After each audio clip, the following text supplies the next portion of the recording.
Good afternoon, good evening, and welcome to Cliffyland's Global Cooking Challenge. Tonight we are dining on the food of Suriname, our last country for 2015. This is country number 165 of 193 UN member states we are cooking.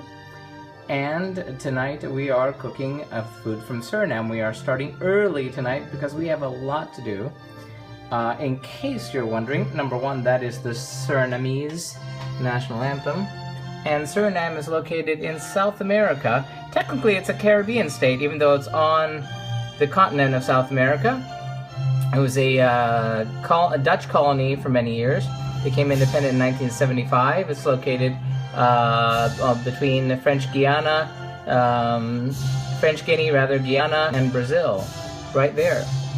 And they speak Dutch.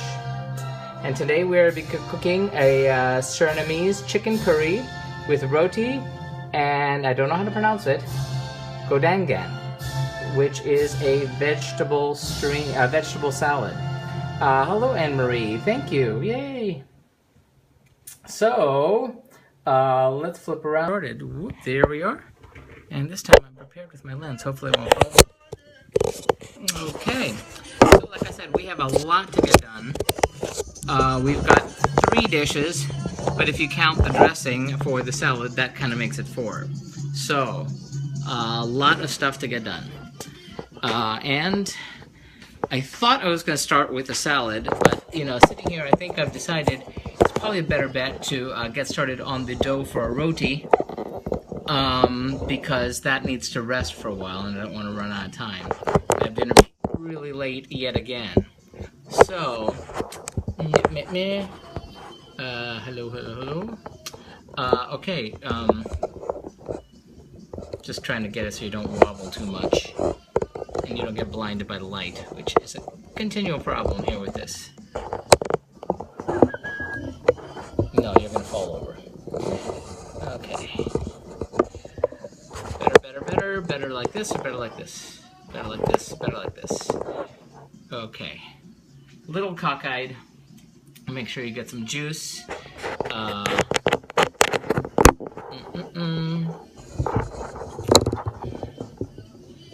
This is really tricky. Okay.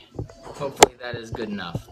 Alright, so we're going to get started on roti. Now, if you've been playing along with our home game, you will remember that we did roti, 1-2 weeks ago? When we cooked Sri Lanka. And you may be wondering, hey, isn't that an Indian thing? Well, this is going to be an ongoing story with here in the food of Suriname. Because Suriname is one of the most diverse countries, ethnically and religiously, and such, that you can find just about anywhere on Earth. Because it did have a native population originally, before European settlers. But then the British and the Dutch and others all showed up. Eventually the Dutch, took control. But by the time the Dutch took control, around this time, slavery was being abolished. So while there was a native population, which, like with the native population throughout all the Western Hemisphere, died out first by, yes, near Guyana. Is in Suriname? Yes, it's near Guyana. And Guyana and French Guinea and Brazil. It's kind of right in there. And it has a lot in common with Guyana in some regards, in the same way, in that there was a Creole population, which was sort of like former slaves, and so that was part of the ethnic mix. But then the Dutch brought in indentured servants from India, and so they became the Hindustani population, and from Java in Indonesia, which was a Dutch colony, and they became the Javanese population, and they mixed in with Jewish population, which had left from Portugal and had come over, and they brought a number of dishes with them. So it's this conglomeration of different peoples, and you have actually a plurality of the population in Suriname is actually Hindu. So the largest percentage of people are Hindu in there because of this, like 27%. And hi Diana, thanks for liking the restream. You also have a large percentage of people who are Javanese, and among others you have some Asians and Americans and Chinese as well. So it makes a very interesting mix, and the food, some of the same dishes, you'll find the same information, the same dish, but with one ingredient different, considering the different population. Hey Diana, neat Santa hat and tree do too.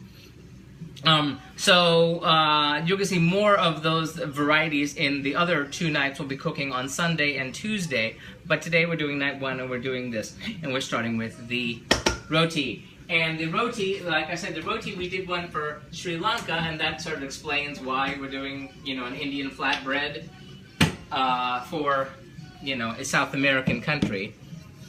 I do that crap all the time. Blibbity blabbity blue. But finding the recipe for roti, the Sri Lankan one we did involved coconut. Theirs doesn't involve coconut. However, finding the recipe for the roti that's just the roti, I found one, basic one, but it involves self-rising flour. I didn't want to have to go out buy another flour. And then for a more traditional Indian one, there was a different type of flour, which again, I'd have to go all the way out to the Indian market for that. So I found a version here that has, that uses baking powder. So that's what we're gonna do.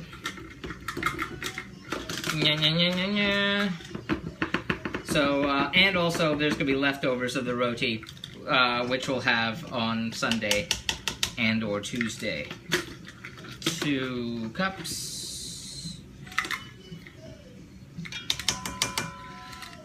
3 cups. I cannot believe I'm going through so much flour in my life.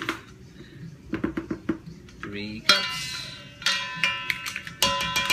And 4 cups. I'm doing the whole shebang here.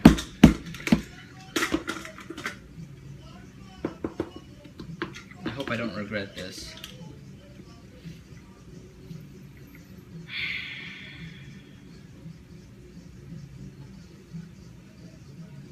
Yeah, screw it.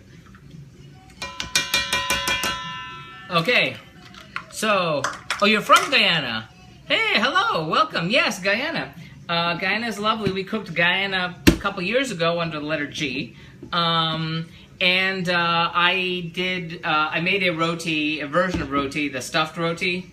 That was like fluffier with stuff in it for Guyana, and that came out okay. I did another dish, which is, I forget the name of it, the big pot of stuff with the pig trotters, the pig's feet, and I never cooked pig's feet before, and I screwed it up royally, so I really apologize to the people of Guyana for the disaster that I created when I cooked them. But maybe next go around I'll do it better. Did you heat up leftovers when you had the green soup? No, it wasn't as bad as it looked. And we finished it, we ate it, and then I tossed the rest. So it wasn't good enough to have for leftovers, it was good enough to finish. This is regarding last week. When we cooked Sudan, the second night of Sudan, it was sort of like it seemed like an epic fail, but it was okay. It was the idea of like sauce as a main dish is weird. But thank you for asking. So now we're gonna get our baking powder. Not baking soda, baking powder. Baking powder here for this. I almost feel bad taking pictures for the blog, but what the hell. Teaspoon. Any secrets on keeping a glass top stove clean? I wish I had the perfect secrets. There's a variety of stovetop cleaners, soft scrub kind of thing, soft scrubbing, you know, scrubber thingies. And baking, not baking soda, but not baking powder we're using here, but baking soda will help. So that's my tip. Baking soda. This is baking powder. So we're going with 4 teaspoons of the baking powder here. 1, 2, 3, and 4. But greetings, Guyana. Does Eddie Grant still live there? You're welcome.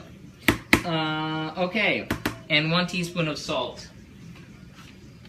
Gotta get out my garam masala for later. Okay. 1 teaspoon, not tablespoon, teaspoon of salt.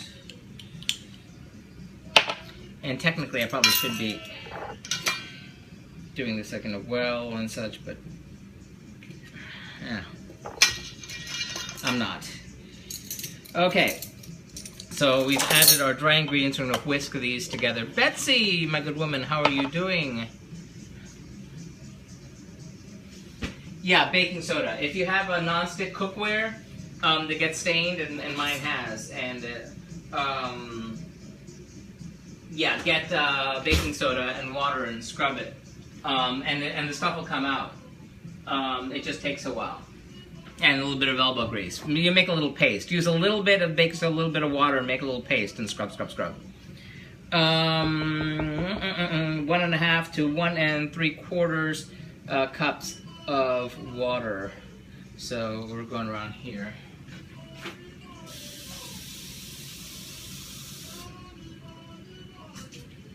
Okay. Good, I see you're doing awesome. Yes, good, good, good. Make a paste, yes. Yeah, if, when I cooked a flatbread some weeks ago, I made kind of a disaster of a griddle, and the griddle's still a little, you know, not looking the greatest. But I thought it was like dead, and using the baking soda and scrubbing it in water and coming back and trying again, it came back from the dead, so there's that. Oh, whisking, I need the whisk. And hopefully I won't get this all over creation. This is so much. But Clifford, you're going to have leftovers. You can have it for leftovers on Sunday and leftovers on Tuesday. They can be heated up again on the stove, in the oven, the microwave, covered with a damp cloth. So that's a lot. This is a whole lot, but you know, I'll be okay. And it seems like the size of the roti and the descriptions of it. Now you can, there's about 8 to 10 different types of roti if you do a search for it. And that's the differences between what goes into it, or how it's done, or how fluffy it is, and how many layers it has, or what gets stuffed in it, or what it gets stuffed around. I should have written down the exact nature of this roti, but this is just basically the flatbread, period, end of discussion. The Guyanese that I did was the kind of the idea of a more fluffier one that gets, you know, made like a little flour, and you, not flour this flour, but flour like, here, have a flour. And that kind of worked out okay, considering I'd never done it before. This is not that. So here goes nothing. That is so much. Okay. There'll be leftovers. Be calm. I was going to start at 6, and I started way early because of this. Okay, slowly adding water.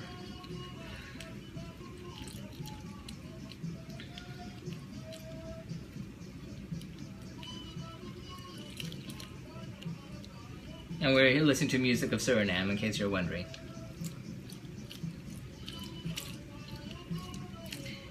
What I'm really curious about is one thing that we're not covering in this phase of the challenge is French Guinea, which is that one other place there in South America, which is a French territory, I guess. I imagine its story is very similar to Guyana and Suriname, but instead of it being British or Dutch, it's French. And instead of it being independent, it's not independent. Oh, this is a lot. This is going to have to rest for half an hour. Mere Food, thank you for liking the restream.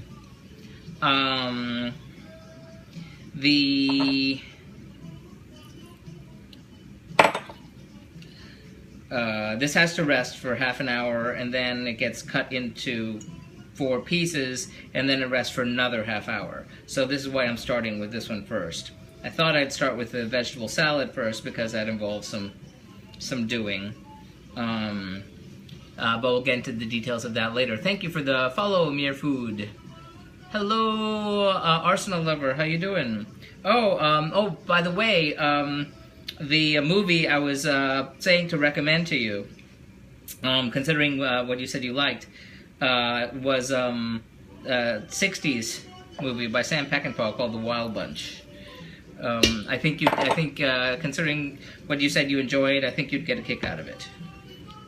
Not my kind of movie, but when I saw it, I was like, damn, that's an incredible movie. Not my kind of thing, but boy, incredible movie. So, oh, also, since you like Breaking Bad, Better Call Saul, this sort of prequel series, that season 2 will be starting soon on that. So, I see you there, made me remember.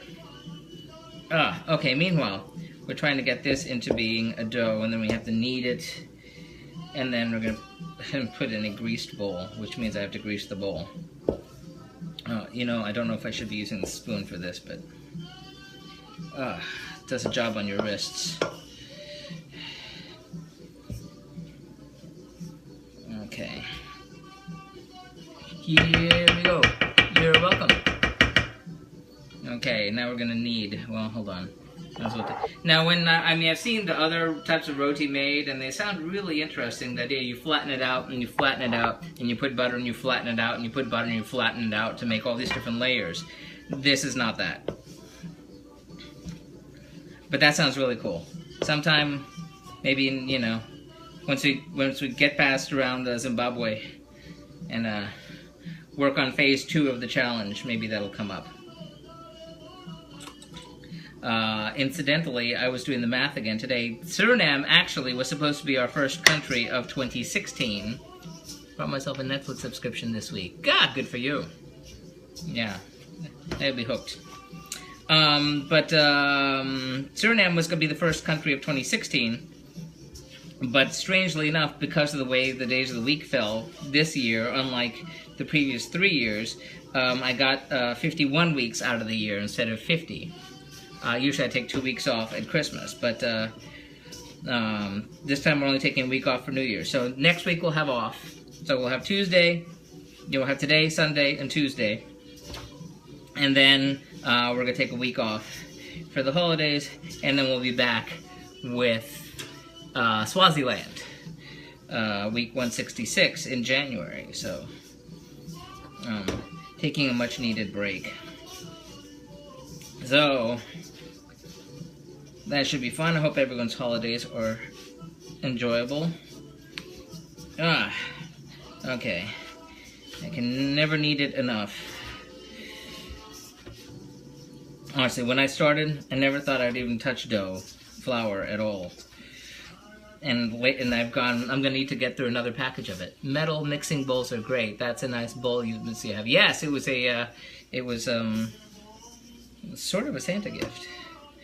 Somebody had the sense of instead of giving me some stupid something that I couldn't use, gave me a gift card for Sur La Table or Williams Sonoma, one of the two. No, I think it was Williams Sonoma, and I was like, oh yay! And so I went and I bought the bowl set. Although I should have bought the bowl set with the lids, but I wanted to save money, so that's why you see me using those lily pads all the time.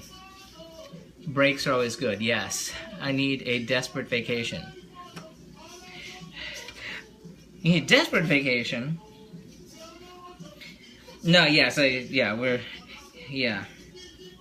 mean, a family, and then going to see other family, seeing the in-laws, and old friends. So, it's a lot, and,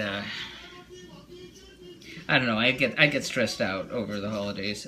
I just dealt with today more shopping and shopping for food today, dealing with a million different people and stuff.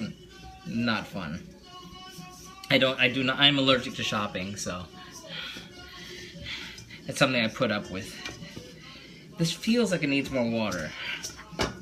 It If it feels like it needs more water, it probably does.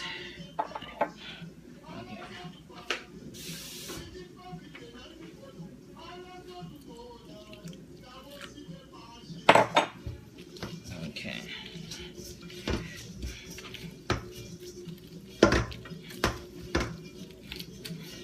Just a little bit, not too much. Maybe I think I added too much, but it'll be okay. I added too much. Oopsie doopsie. Oh, that's what needing is for William Sonoma. For the lily pads, no, I don't know if they sell them there. The lily pads I got at a little boutique in Columbus, Ohio. I mean, we just walked in, I saw them and went, oh my god, that's the perfect thing, because the metal bowls are fantastic. But every time it says, oh, cover with plastic, then I'm screwed, because the plastic wrap never sticks to the metal mixing bowls. And so it just kind of drapes over it, which is a problem. So when I found the lily pads, I went, that's the perfect thing, because it's sort of, you know, it adheres to it without sticking. So, yay. Okay. You know, people keep saying, oh, what do you want? What do you want for Christmas? I'm like, I don't know. I mean, yes, a million things that I need, but there's two problems. One, it's too expensive to ask someone to get me, you know, this, that, and the other. And two, I don't have a space to store all the stuff that I would need. Like, I would like a pasta maker, but where would I put it? I don't know where I'd put it. I like, you know, a bread maker, or mixing, you know, mixer, but where would I put it? So, first world problems. Hi, okay. This is big heap of dough. So, let me take this out for a minute. You know, it's supposed to grab everything off the sides.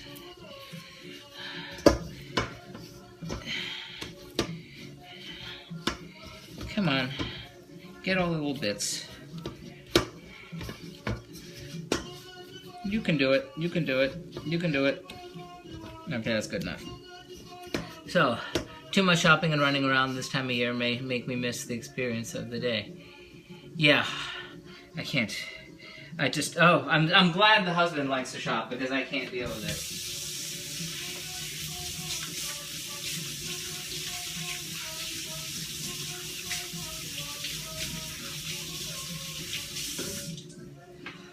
Oh, no, I just really can't stand. I worked in retail. I still have PTSD. Can't. Okay, so two things. We need to grease this bowl. You know what?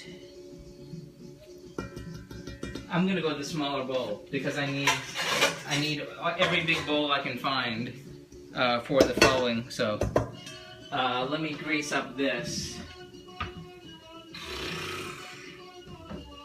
I know this is dumb.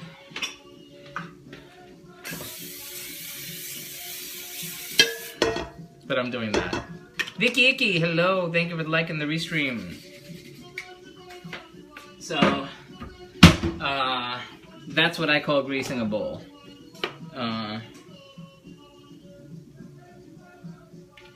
And I'm getting weird lighting in here. And, oh, one more thing. What am I making? Right now I'm making the roti, which is a sort of Indian type flatbread, which is various dishes are served with roti here in where the country we're cooking tonight, which is Suriname. And so that's why we're making what amounts to an Indian flatbread. I'm getting us started, and then we're going to move on to our vegetable salad, which has the interesting name of, if I can pronounce it correctly, drumroll please, Goedangan. And then we're also be making a Surinamese chicken curry. How many pictures have I taken? You mean in general or just today? Millions. Okay, we're taking a little bit of oil here. This is sunflower oil. And we're rubbing it over the outside of our big bolo dough.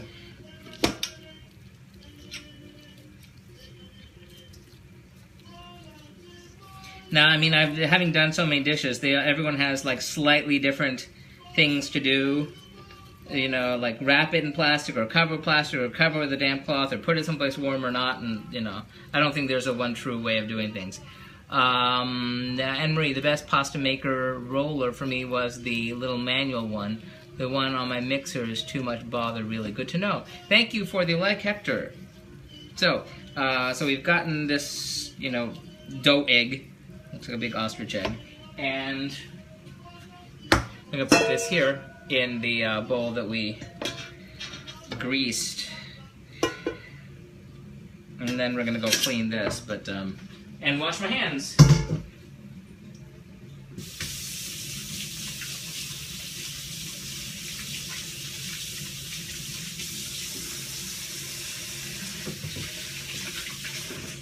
Okay, so, hey Lydia, hearts and flowers to you too.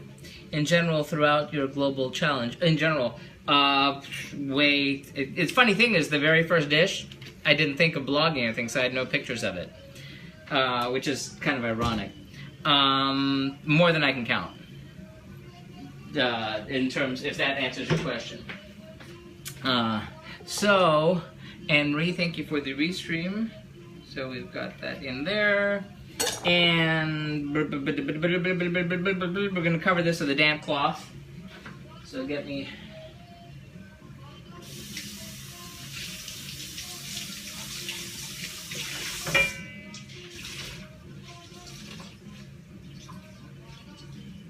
Okay, we've got our damp cloth over here, clean tea towel, now damp.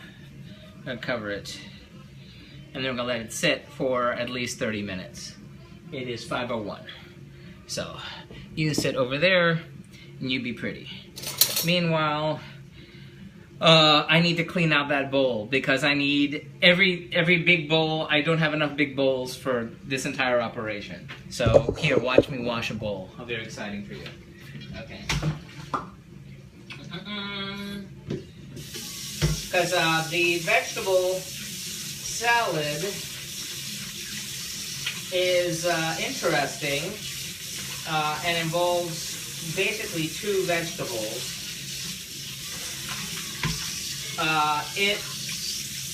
When you find, we'll get into the details of it as we go, but when you find information about said dish, you'll find it with coconut dressing. Oops, hey, where did they go? With coconut dressing.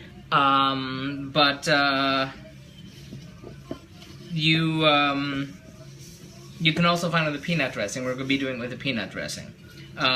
Because it strikes me as more Indonesian. And since we have the kind of Hindustani thing, something a little more Javanese to go with it, to kind of reflect the multicultural status of Suriname. Who's my favorite actor, says Arsenal Lover. That's tricky. I mean, overall, I gotta go with the easy choice and say Meryl Streep, because she's just amazing. Male, that's also tricky. It's changed over time. There's nobody I'm like, oh, he's in a movie, I have to go see it.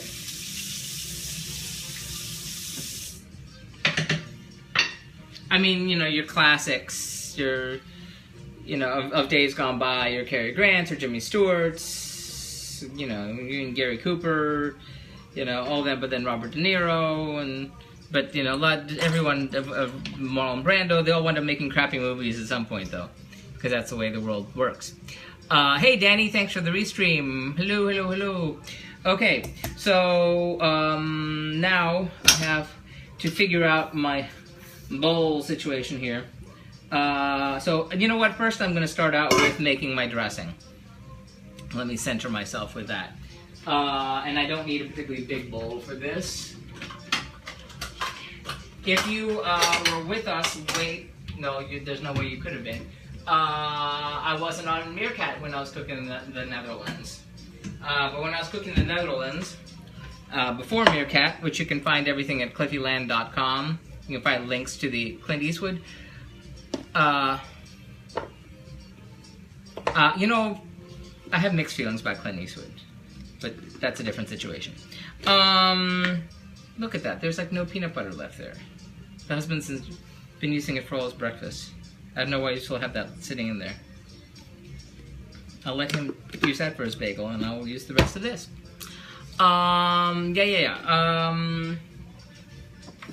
Yeah, I have mixed feelings about Clint Eastwood. That's the easy answer on that one. Meanwhile, Netherlands. I did an incredible peanut satay for the Netherlands. If you look on the blog, which was of Indonesian origin, there's an explanation as to why on the blog. But for that, you really need to find candle nuts. It's a specific kind of nut called candle nut.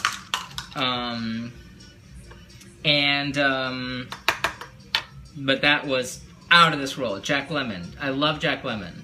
Yes, he's one of my favorites. I tend to forget about him. He's so in the Odd Couple and The Apartment.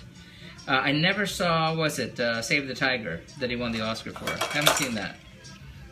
So for here, I'm looking for, well, might as well do this now, 1/3 of a cup. And I'm going to try to eyeball it. This is half. So I'm going to try to guess from 1/3 of a cup, eh? I'm going to say 3 of these.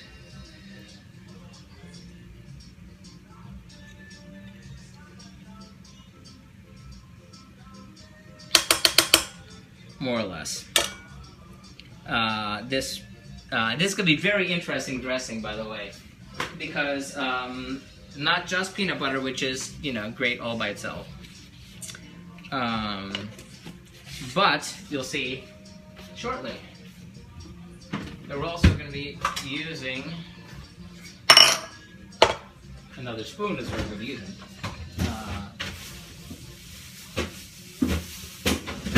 Fresh ginger.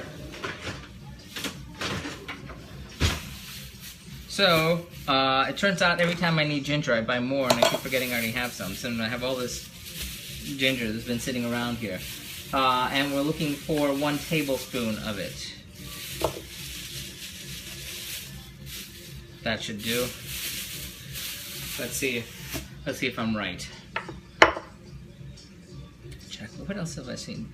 I mean, what's it called? China Syndrome. Yeah, Jack Lemmon. Trying to think of other Jack Lemmon movies. The Apartment was just so great. I'd never seen it. Like I said before, I went through the AFI 100 list of their 100 best movies of all time, or theoretically American movies of all time. I thought, oh, I've seen movies, and I looked and went, I've only seen like a couple of those. So I went and I saw them all in chronological order. Don't get me started on Birth of a Nation. That was the first one on the list. It's like, oh boy, that's, you know, to challenge yourself to see that thing.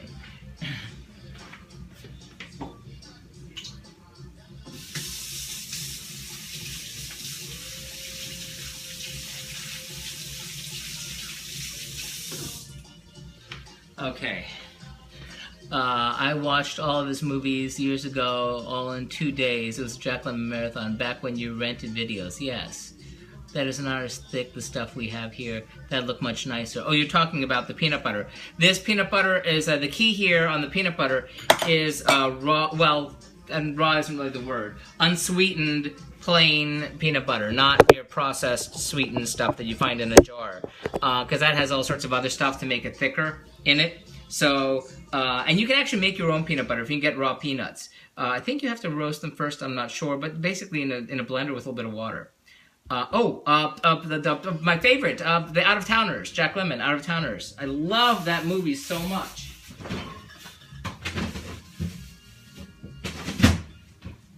Oh my god, that movie is so good. So this is going to be a tablespoon of ginger. So let's see how close I get. This ginger is got a little on the edge, but I don't want to waste it.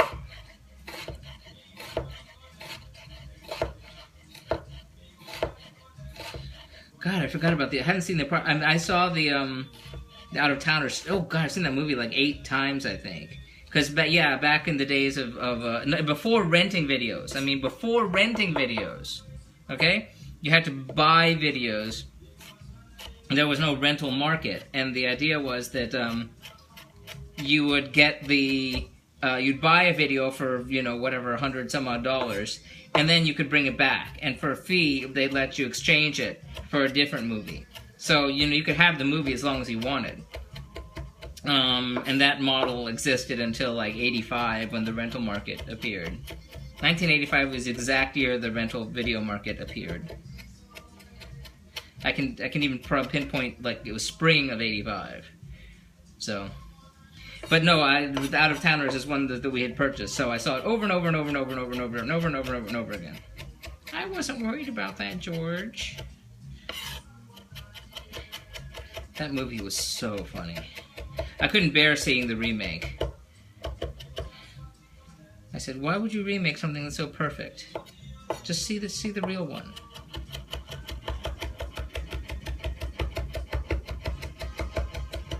Okay, so this is our minced garlic.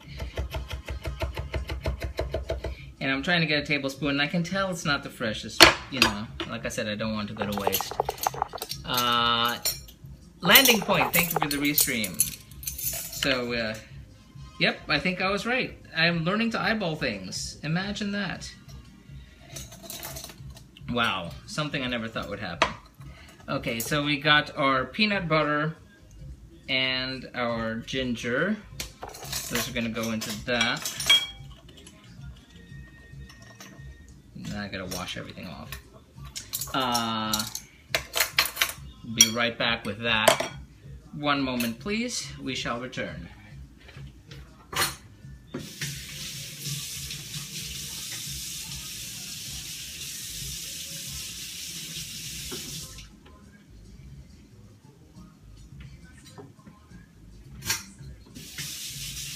I'm trying to figure out what to do for the other nights. It's rather involved. This is like the easiest night of the 3 from what I've seen, but I'm really scared about the other ones.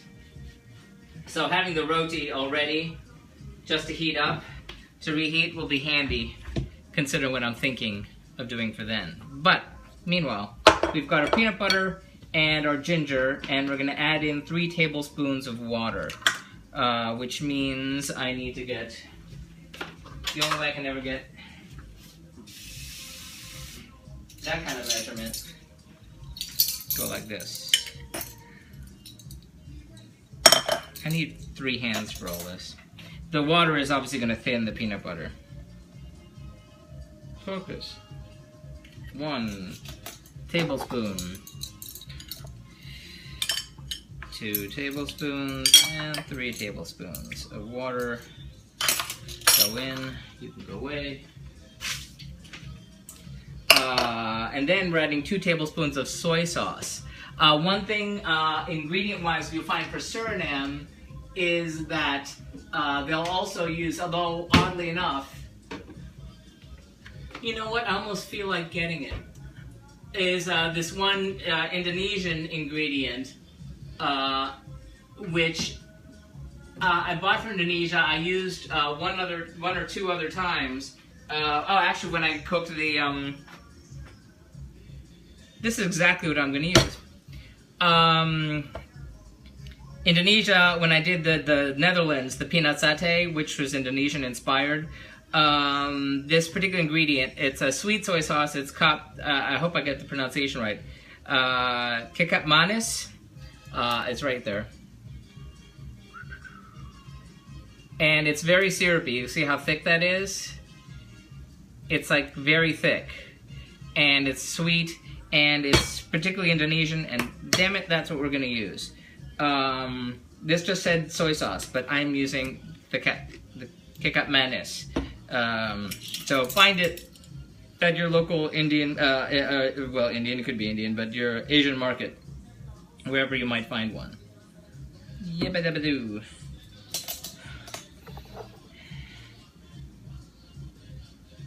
In fact, friend Marietta, I don't think she's here right now, but she, being Indonesian, swears by it and was having trouble finding it in where she lives in Canada. And I was thinking, well, that sucks, because this is some good stuff. It's a sweet. It's billed as a sweet soy sauce, which is particularly Indonesian. It's very, very sticky and thick. I have a theory about honey and syrup, that if you are in the same room with a bottle of syrup or a jar of honey, you don't have to touch it, your hands will be sticky. A thick compound to normal soy sauce. Indeed it is. Oh, Tammy, how you doing? Thanks for liking the restream. Good seeing you. So, slowly getting through some of this. There was one dish that I made that used like that much, which kind of freaked out the husband, actually. So, this time I'm not using the thin soy sauce or the mushroom flavored dark soy sauce either. Okay. So, soy sauce and the ginger we've added, and now I need to clean this off because now it's all gross. Anthony Gilmore, thank you for the restream, my good sir. I'm gonna clean this because this is filthy. I'll be right back.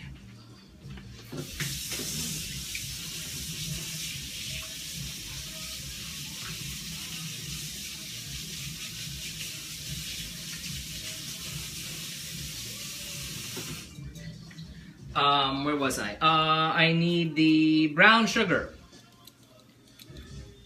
Brown sugar is gonna be half a teaspoon of brown sugar. How come you dance so good? Okay, and you probably already know this because you're smart people. I did not know this before, that with the brown sugar, if you get, was a piece of apple, or I think a piece of bread, I think it was, but I got a little clay bear. Hello, forks and knives to you. That keeps the brown sugar from getting all solid. And amazingly, it works. Why didn't I have it before? So, I have it in this disguised old brown sugar box. But look at this, it's still mushy. It's just a magic thing. Oh, I thought that was a doorbell. That's the music. Okay, so we're going with half a teaspoon of the brown sugar. I wish I was ambidextrous. There's our little bear, don't want to hit him. What you making? Right now I'm working on the peanut dressing for the Goedangan, which is a Surinamese mixed vegetable salad. Normally the dressing would be made with a coconut cream, but this is sort of like the more Javanese version. As I was explaining before, the population of Suriname is unique for various historical reasons. You have people who were, in addition to the indigenous population, which is actually small but now growing, but that's a different story. You had Jews who came over from Portugal, oddly enough, and then you had indentured servants who came over from India, and that's why we're having a lot of Indian flavors with the roti flatbread, and from Java in Indonesia, which is why we're having the peanut dressing here, to have the Javanese flavor to it. Does it have ginger in it? Yes, it does. We put the ginger in earlier. Good guess. Yes, we chopped the ginger in earlier. So this goes away.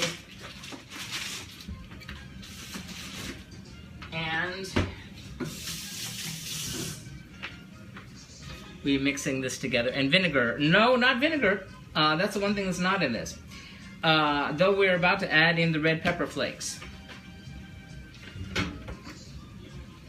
So we have our crushed red pepper.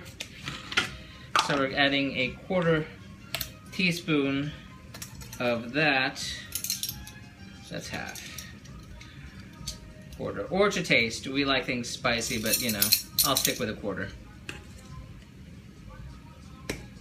Although I need to find more uses for my Szechuan peppercorns. Someday. The day that I invent my own recipes. Focus! Thank you. Nah, phooey. Get out of there. Now it's on my hands. Okay, and salt to taste. No sesame oil. No, not sesame oil. Not in this. Salt to taste, which means we have to taste it. I know. And then we'll taste it. Okay. And then we're gonna mix it up. Okay. So for that, I'm gonna get a fork.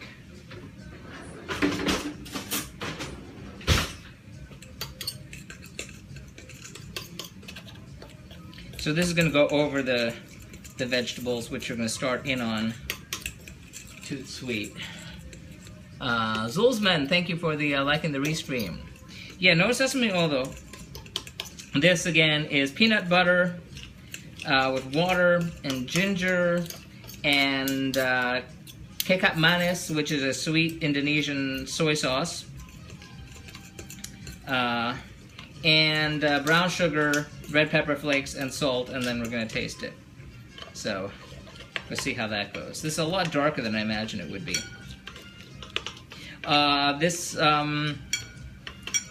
I'm trying to decide what to do for the other dishes for Sunday and Tuesday. I found like 2 main dishes which are really complicated and serve way too many people. That would take hours and hours to do. So I'm debating that. I also found 2, you know, sort of almost side dishes, or if I want to go with a vegetarian main dish, which is sort of against my way of doing things, but I might do that. But one of those involves the very same peanut dressing. Zulzman, hello, hello, hello, hello. Okay, so let's take a little taste. See how that goes, eh? Cheers to you.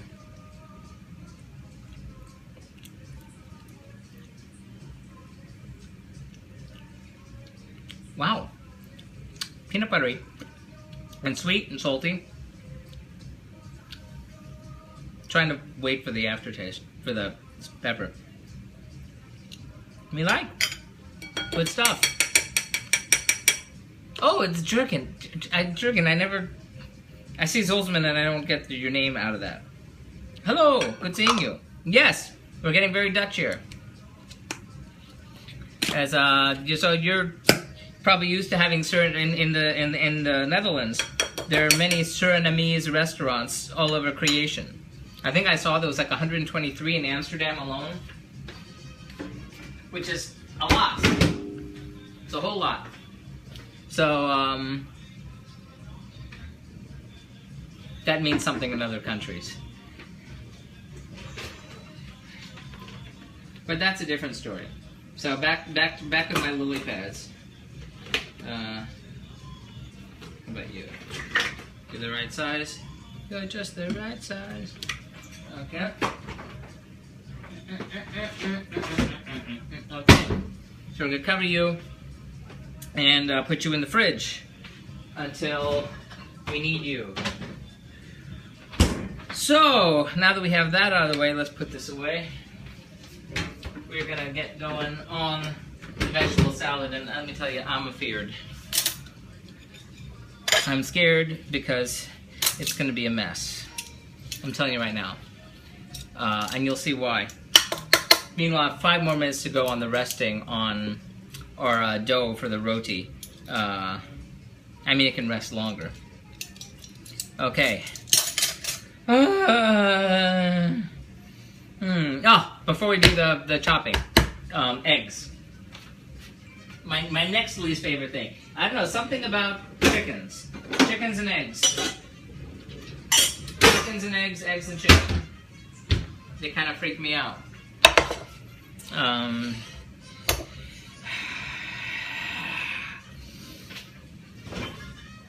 Eggs. Okay, we got eggs. 1 egg.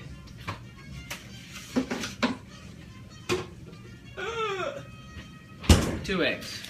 Okay, so we've got egg number 1. Ta-da. And egg number 2.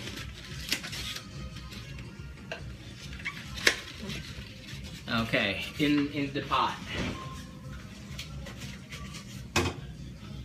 And you are garbage. Okay, we're gonna cover the eggs with water. Okay, I'm gonna move you over. I'm not a big fan of eggs either. I'm not a huge fan of eating eggs, but you know, every time I've made them, it's worked out quite well. It's just the making them is a pain in the butt. And so many things say, oh yes, and use a hard-boiled egg. And I'm thinking, oh great, that means I have to hard-boil an egg. Now, to hard-boil an egg, there's different ways you'll see, but this says to cover it with about 1 inch of water. So, there you go. Move you over here. Those containers are to, which containers? You'll have to clear me up on the containers you're talking about. Unless you mean the lily pads, because yes, I'm crazy for the lily pads.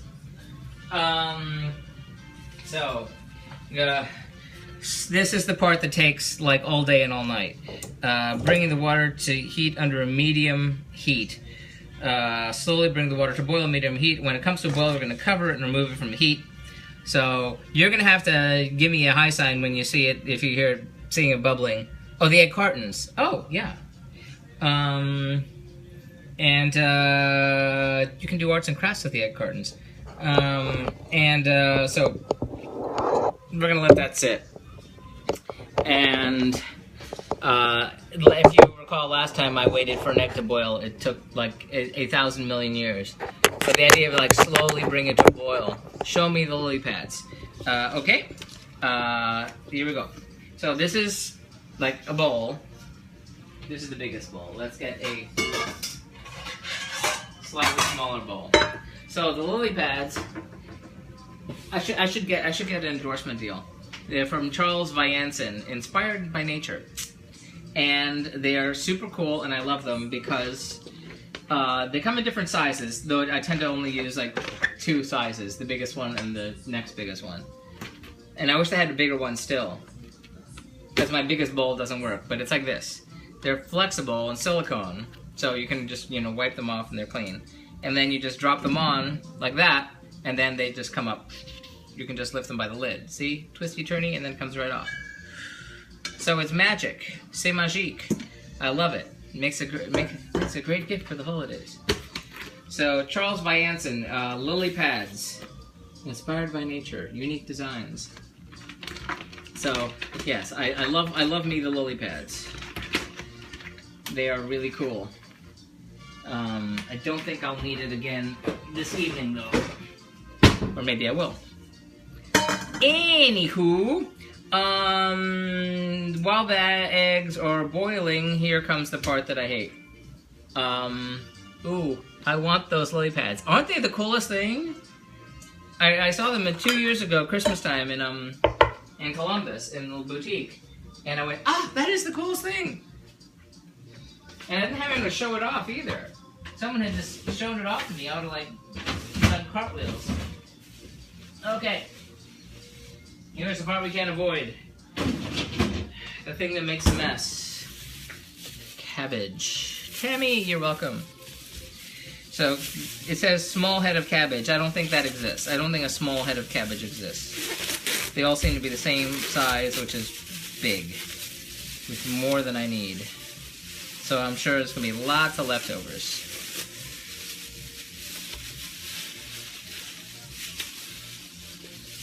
Okay, I got this at the produce stand, so it's not the prettiest, but we're losing the ugly parts on the end too, and we're cleaning it off too.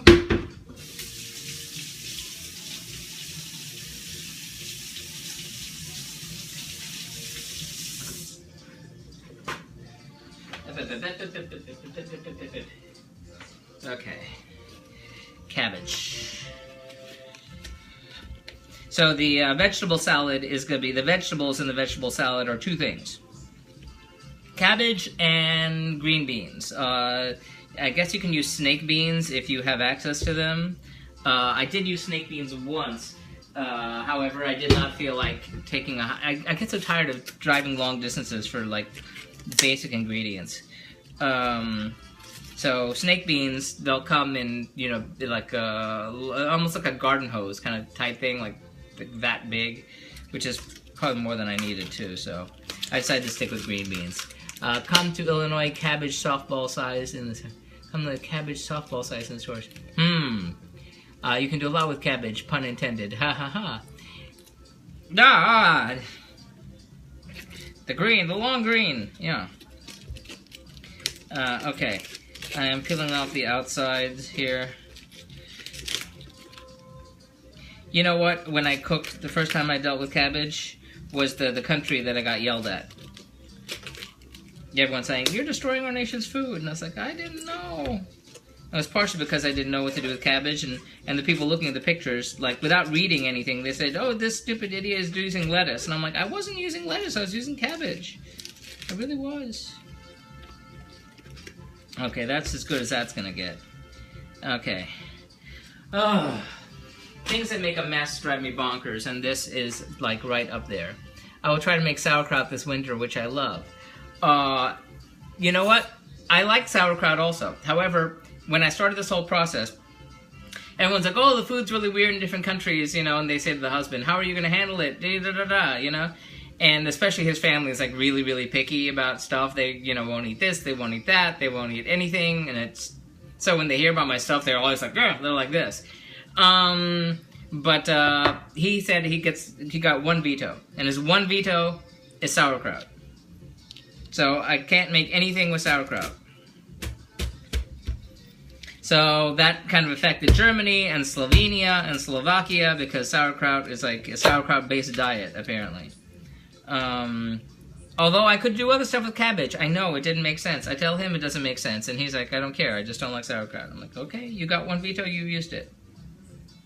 So, next on the menu, monkey brains. Just kidding. Okay, so we're gonna core the cabbage. See, I didn't know how to do this when I cooked that first country. Again, why it came out a total disaster. Okay, so cabbage core number 1. Normally I use my chef's knife for this. I'm surprised Kenneth isn't here. Because if Kenneth is here, he's like, "Use your vegetable knife." So I sharpened the vegetable knife just for him. Thinking he'd be here saying like, "Use your vegetable knife, that's what it's for." He got me to buy this from his favorite knife place. I don't remember the name. I'll try to okay. I think I didn't get the whole thing. That's as good as that's gonna get. I like adding a bit of shredded cabbage in a salad like that has romaine, lettuce, iceberg, spinach. Yeah, that sounds like a good mix. Like I said, well, I mean, when I say I didn't know how to cook before, I mean, I didn't know bupkis. I didn't know anything. Zero zilch. So everything is, you know, I started learning when I cooked the first dish for Afghanistan back in 2012. The idea that there's only, what, 28 more countries left for the added crunch. Yes, okay. So, shredding cabbage.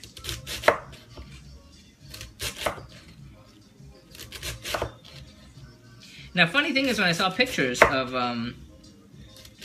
this, the cabbage, I was kind of surprised it wasn't chopped as thinly as I've been told to chop cabbage before. And it was just sliced, it wasn't chopped. So that makes one less step for moi.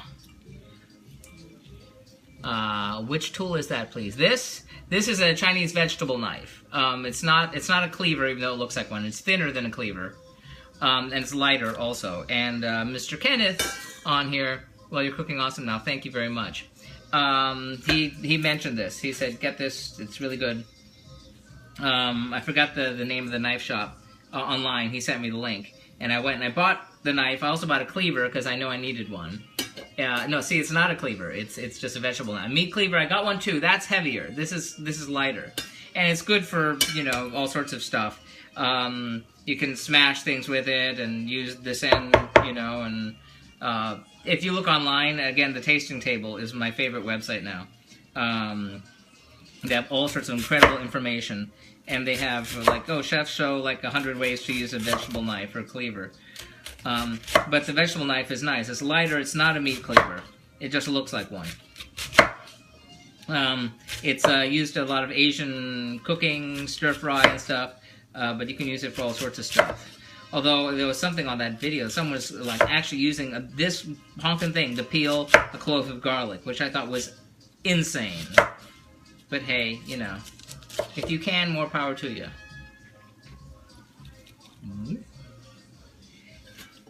Now I'm getting this into this bowl, and hopefully it's going to fit, because I'm going to be running out of space. You'll see later, because what exactly I'm going to have to do to this cabbage and the green beans, which is going to involve a bigger bowl and one other ingredient on top of all that. So we'll see if Kenneth shows up. If Kenneth shows up, he's going to tell you the name of the knife place, which is really nice. It's like they service a lot of chefs apparently. They're in San Francisco. I mean, I look in my email inbox if I had 2 hands free, but it was really nice. And I bought this. I bought the cleaver, and also bought my sharpening stone, which I now know how to use. It was a deal, and it was really nice. I got like personalized email from like whoever's in charge there, you know, being super nice and friendly and saying, here's how you do it, and if you have any problems, just write me back and we'll, you know, hook you up. It's like very personalized service. Looks like a, you know, like a personalized chef's knife boutique. And the cleaver I used, you saw when I chopped up the chicken not too long ago.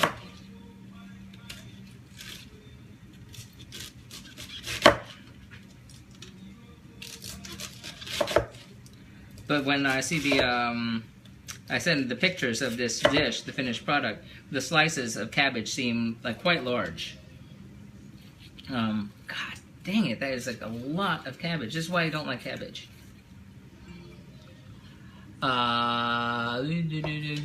Okay.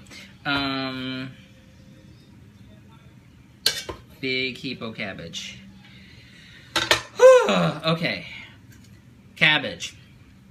Next, I need to, something. Oh yes, the bean sprouts. We're going to be using bean sprouts also. Let me clean this off. And look, see, my water still hasn't come to a boil.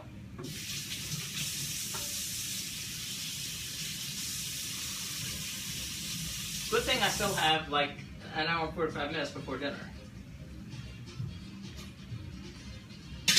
Good thing.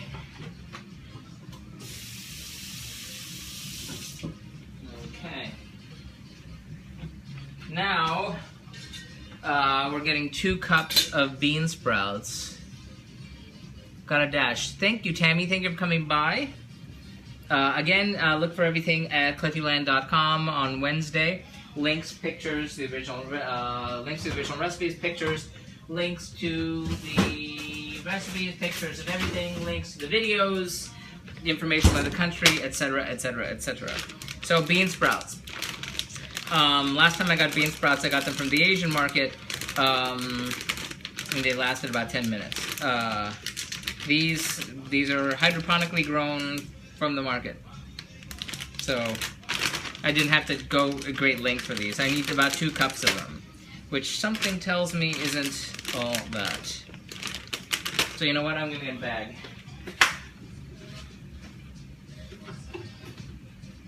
Wow. Okay.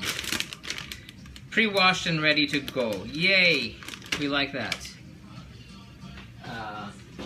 So, we're getting our knife rather scissors. Cut that sucker open. 2 cups, eh?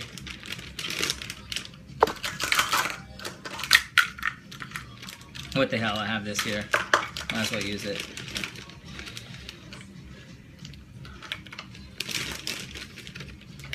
Just to get an idea what 2 cups looks like. So that's about a cup.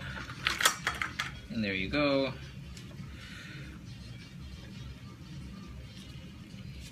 And it's like pick up sticks. Did anyone ever play pick up sticks when you were a kid?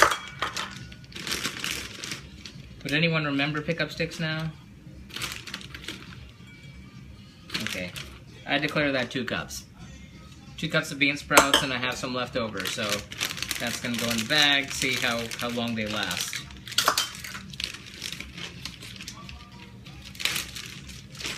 Rich in vitamin C. Okay. Yellow and blue make green.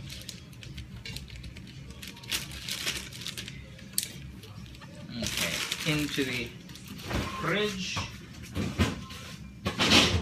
Okay, so we have our bean sprouts ready to go. We're gonna stick this over by the stove. And our water still hasn't come to a boil.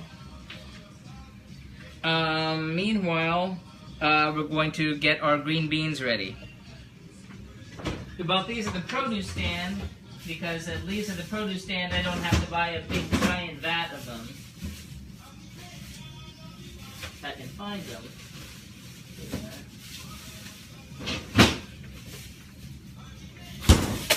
Yeah, they did eyeballing stuff. I was actually able to go, yeah, that's a pound, and I was right. Or half a pound in this case. 8 ounces of green beans. Let me get out my colander because I'm going to need that. And the water still hasn't come to a boil. I'm going to use this one for reasons which will become clear later.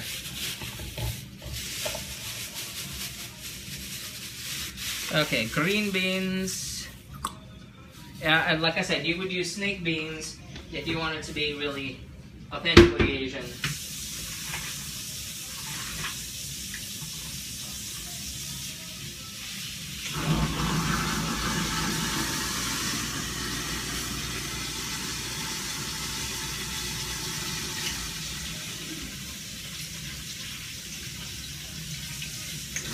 Stop it.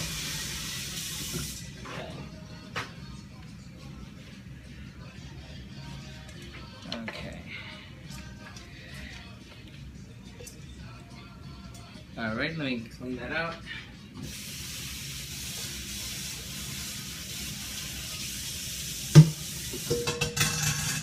Alrighty, so we have our green beans. I mean, you know what? I don't actually mind green beans now. That was like one of the million things. I was like, I really don't like that food. I mean, because, you know, as a kid in cafeterias eating green beans all the time, I was like, I hate these things. Mushy, canned, metallic green beans. I did not know what fresh green beans would taste like. And now I do.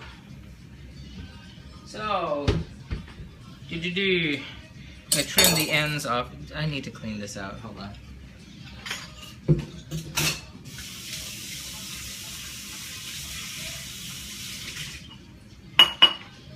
Okay, so trimming the ends off the green beans. You know what, I could use the vegetable knife for this.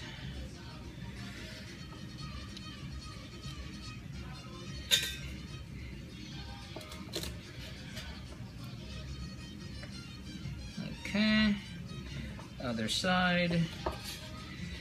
You know, that's where this flat thing comes in handy. Okay. Which bowl are they gonna go in? How about you? Okay. Green beans. Line them up, knock their little heads off.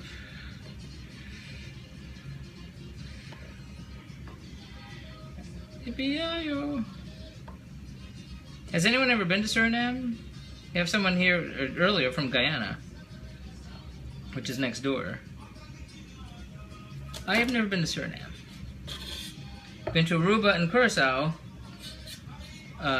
speaking of Dutch Caribbean, but not to Suriname. Technically, even though it's on the mainland, Suriname is considered part of the Caribbean. It's a part of the Caribbean Nations Union. And, and oddly enough, has a very small population.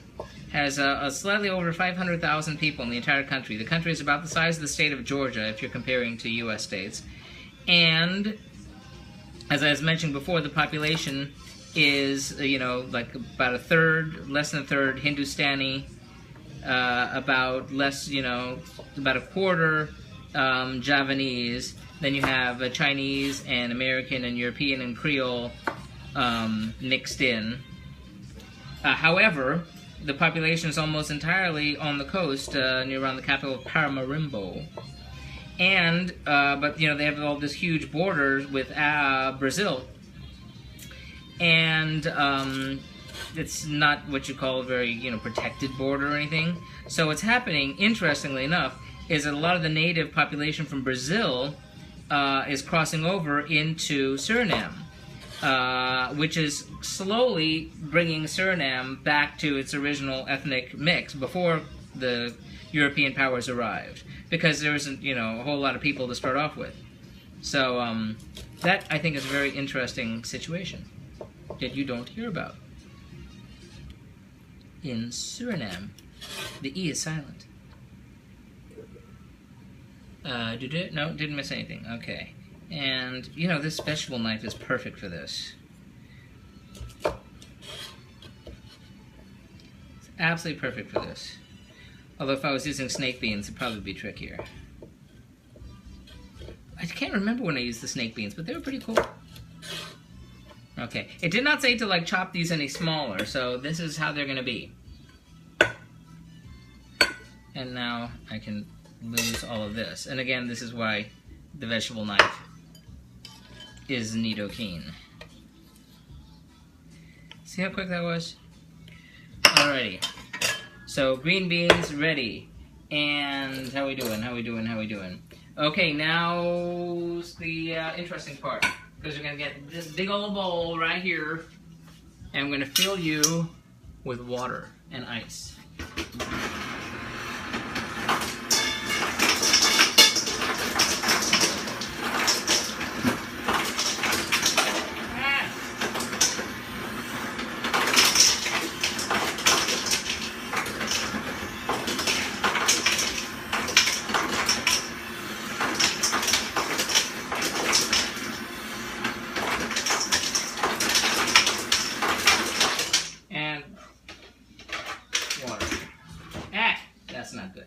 Okay, water from the tap.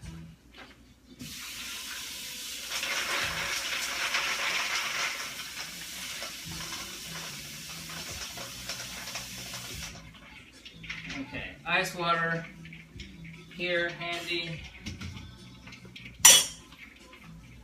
So, we're gonna get our big old pot. We're gonna move to the stove now. And our eggs over here, the water is hardly start to boil. So we're gonna get the big old pot. Big old pot. And I think it's probably not even big enough for that. I'm gonna get salted water going in here. So let me fill up the water.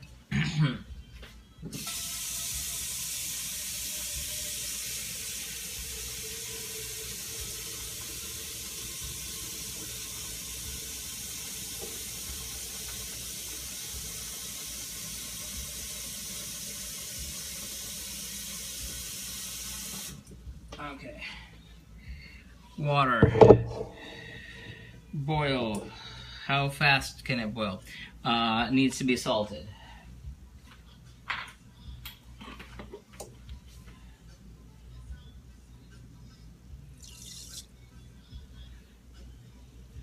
Okay. It's getting cozy in here. Okay, so the water's gonna come to a boil. And the premise is that these are going to get boiled very, very briefly. and then they're gonna get pulled out and then dropped into the ice water there. And then same goes for the bean sprout. Well, the bean sprouts will go in with the cabbage, and same will go for the green beans. So they'll get so it'll stop the cooking process, the ice water, so it's gonna blanch them. Meanwhile, our eggs are still not boiling. So how are we over here? Let me consult my notes. Is that Tony? Do I see Tony there? Hey Tony, how you doing? Thanks for joining us. I'll be right back.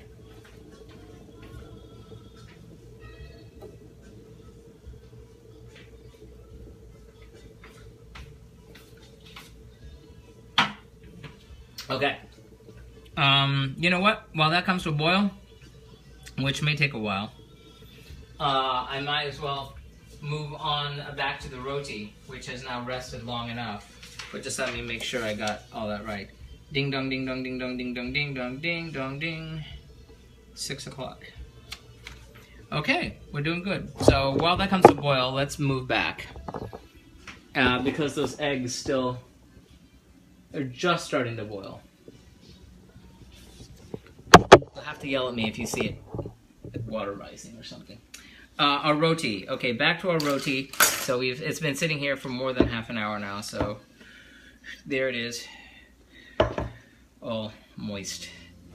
And so now we're going to divide this somehow into 4 pieces. I'm going to use that.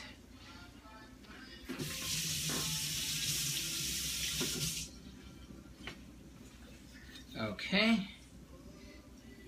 You know, funny part is I wasn't going to start till 6 o'clock. And I said, I'm glad I'm starting now. Even if everyone has already like decided to turn tail and go home. So, we're going to cut you into 4 pieces.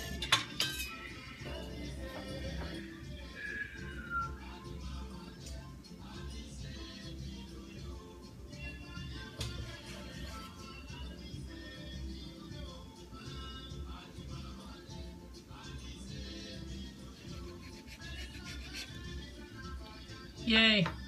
Okay, picture time. Oh, come on. No, no, no. Yes. Alright. So, yes, and we're going to shape it into round balls. Address the ball. Okay. Making 4 round balls out of the 4 pieces. We'll put them back in the bowl. And the pictures, you know, that's where they go, so that's where they're gonna be. Wow, that's huge. That is huge. So after it's cooked, the particular recipe that I saw, I'm used to these being smaller, like when I cooked them from Sri Lanka with coconut. It looks like here they make one big one, and then after it's cooked, it gets chopped into 4 pieces. So we're gonna have a lot of leftovers. So whatever I plan on doing for Sunday and Tuesday, we're gonna have it served with leftover roti. You can bean somebody with this. Oh my god, I hope that doesn't activate the copyright problems. Anyway. And I have to remember just keep talking, otherwise the copyright gods. That already came down on the last one. When I was doing the Sudanese thing with the green stuff and it was going all over wherever, and I was like quietly cleaning up my giant disaster, it said, ah, copyright music. So I have to keep talking, must keep talking. Can't let more than 15 seconds go by. Okay, so we've got our ball, our 4 balls of dough for a roti over here. So now they're there, I can wash my hands again.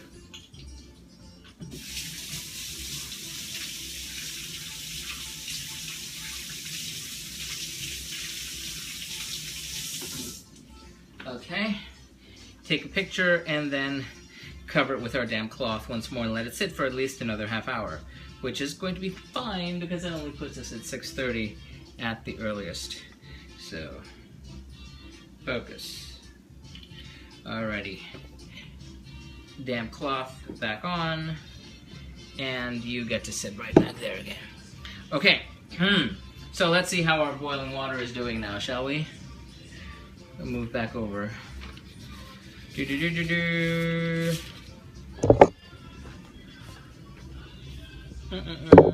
Don't fall into the boiling water. That would be a bad thing.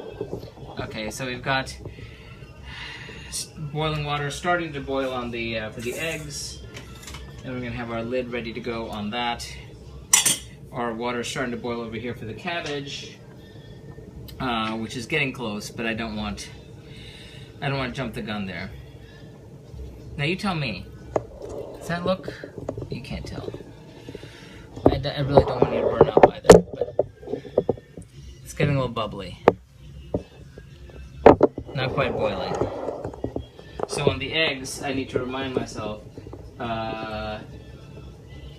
cover and remove from heat, let it sit for 12 minutes. So that's what we're gonna do. Hello. Hello everyone. Hello people on the web. Hello Mel. And bubble bubble toil and trouble. So when I pull that out of there, after it boils, what am I doing? The bean sprouts and cabbage go in, and then they get drained, so I don't know. Okay. We're good. We're good, we're good, we're good. Okay, it's starting to boil. Oh, I need the camera.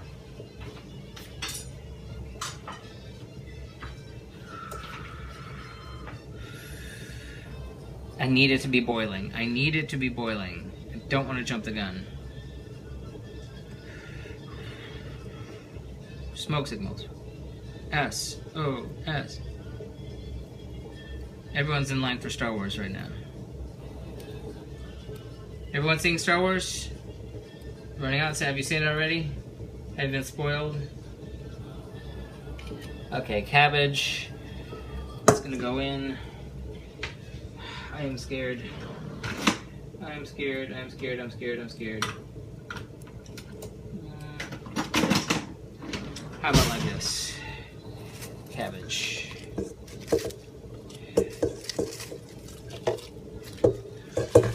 Ah, shenanigans.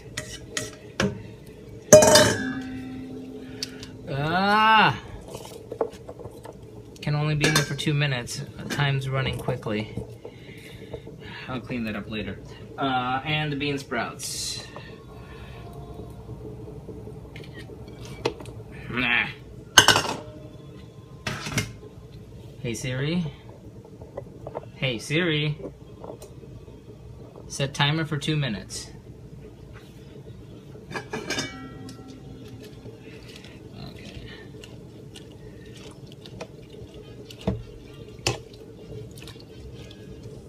Son of a bitch.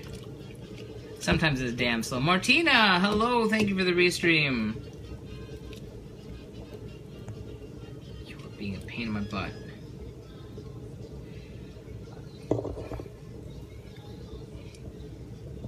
I've got, estoy bien, I'm okay. I am making the last country of 2016, Suriname. It's the night 1 of 3 nights. We are doing 2-3 dishes, sort of, kind of. Thank you for the like there. Thank you, Ricardo, for the like. Thank you very much. We're hard boiling an egg over here behind you. And then here for the vegetable salad, which the name is Goedangan. We're boiling the cabbage and green beans, which will soon be drained into the colander and then dumped here into this big old bucket of ice that we have going. And we have about another minute to go. The water wasn't roiling boil, but as soon as I put the stuff in, the temperature in the water goes down. So, I don't know. But it has about a minute to go. Meanwhile, the water on the egg looks like it's sort of boiling. And if the phone overheats, that's a problem. So in a few seconds I'm going to take this off the heat and cover it. Boom, okay, that's it for the egg. So the egg gets covered behind you and goes off the heat for 12 minutes. Set timer for 12 minutes. Let's see if it works.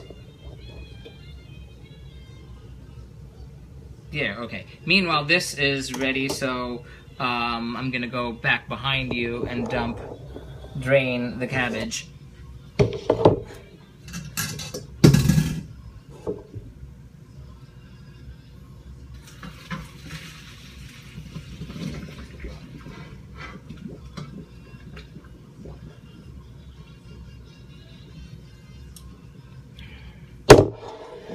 Into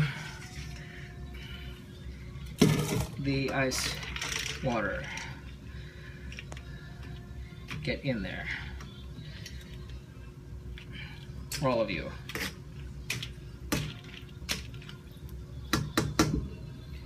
Okay. Phew. Now, my face is burning. I need to fill this with more salt water.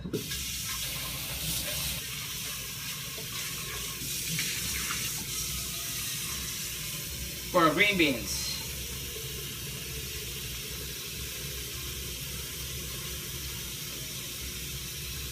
This time I don't think I need as much water.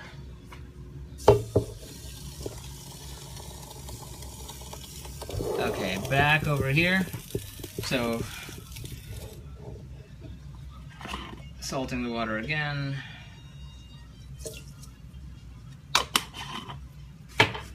And I need to take a picture of that sitting in the ice water. Documentary evidence. Alrighty, so that is over here. Our green beans will be ready to go in. Waiting for this to boil. Yay! And then I got to figure out what kind of platter I'm gonna stick that all in. You know what, I think it's just gonna go into a bowl. Might be that bowl. Oh good, the pot's already hot, so it's already starting to boil a little bit. Yay! This one's gonna have to boil for about 5 minutes. So until they are crispy and good to go. Let me clean this out while I do that. Because I have got a lot of stuff. Because as soon as that goes, we're gonna get started on our chicken curry, which is our main ingredient.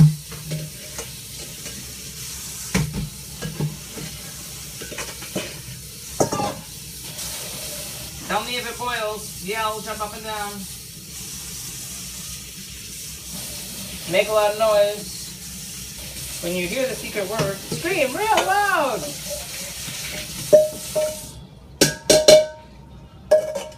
How you doing? Jessica? Is that Jessica? Jessica, thank you for the like and the restream. We're waiting for water to boil there to quickly get our green beans going. And then our salad will be basically done except for the egg part, which we're waiting another 9 minutes. Before we peel our egg, or hard-boiled egg, and then slice it. Let me clean this other bowl. You just tell me if you see anything happen there.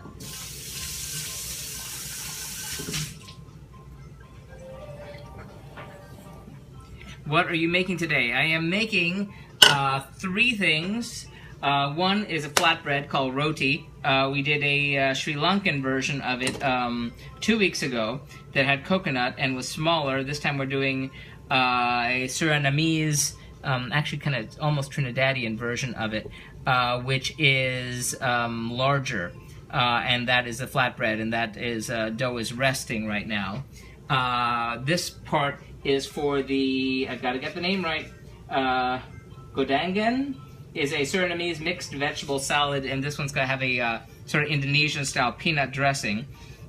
And there are reasons for these Indian and Indonesian things, because the population of Suriname is quite mixed. It's like about a third Hindustani from India, about a quarter Javanese from Indonesia, and then the rest is Creole, Black, Chinese, American, etc.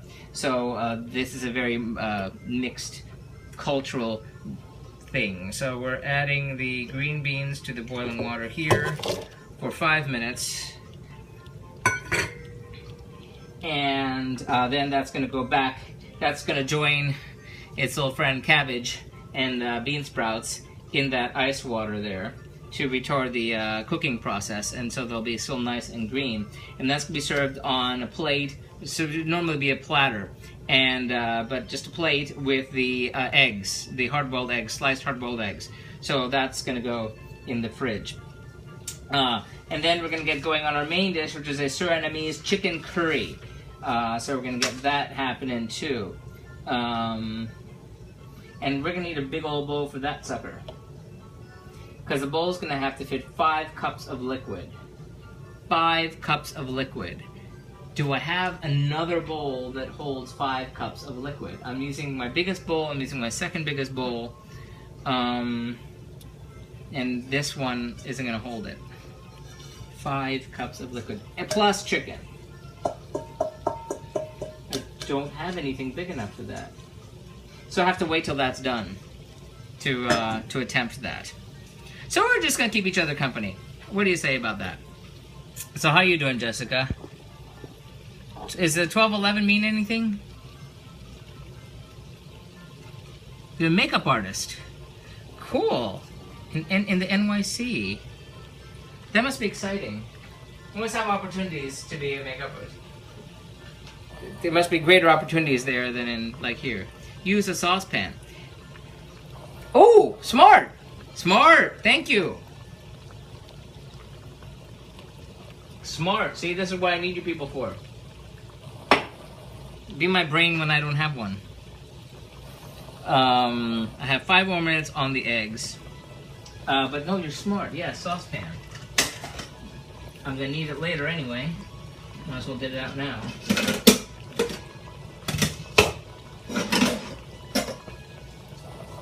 That's, other than this one, that's the biggest one I got.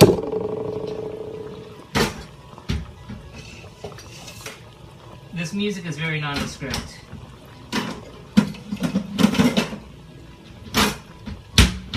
The sounds of Suriname. You've got your back. Thank you, Martina. So we've got 3 more minutes here. See, that's what I was asking. So, Jessica, we have that in common. See, that's why I was asking. So, you, me, Rita Moreno, John Kerry, Senator Max Baucus, Nikki Sixx of Motley Crue, Brenda Lee, Jermaine Jackson, that kid from Boy Meets World, Ben Savage, there's some other young person, younger person. I'll say that Haley Stansfield, I Love Myself woman, but I'm not positive on her. No, I think so. Yes, Haley Stansfield. What's the weather like over in Jupiter? It's pretty chilly here up on Earth. Yeah, well, I wish it was chillier here. It is hot, which is, it's like standing over this boiling water, and it's been pissing me off because it's December and it's like feels like 90 outside, and I want to kick somebody. I mean, I don't need snow up to my nose, but it's December. I'd like to be able to, like, you know, wear a sweater and run outside in the afternoon and not have to do it in the dark. I don't ask for much. I've lived the majority of my life in Florida, and all my childhood is like, I'm getting the hell out of here, it's too damn hot. And then I came back. So, yes, no, greetings from the gassy planet of Jupiter.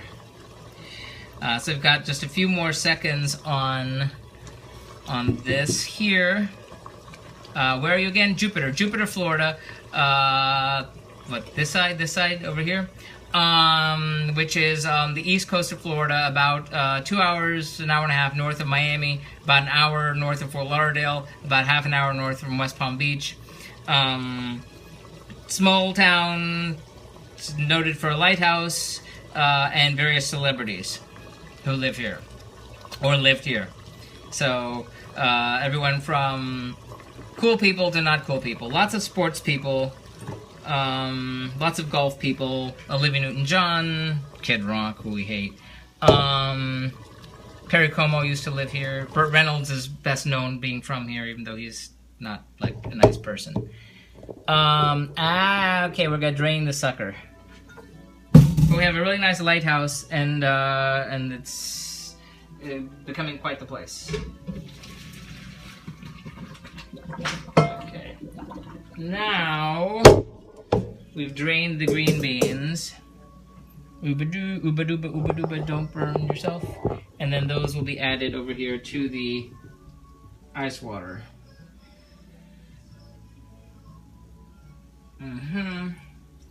Where I'm gonna let that sit in there for a couple minutes before draining the whole shebang and sticking it on something. What something, I'm not sure, because that is a whole lot of stuff. And that's not gonna fit on any kind of plate that I have. I guess I'm gonna just stick it back in the bowl. Back in the bowl. Alright, so this goes over here. Draining. That's just the biggest bowl I have. Feels like it needs more ice.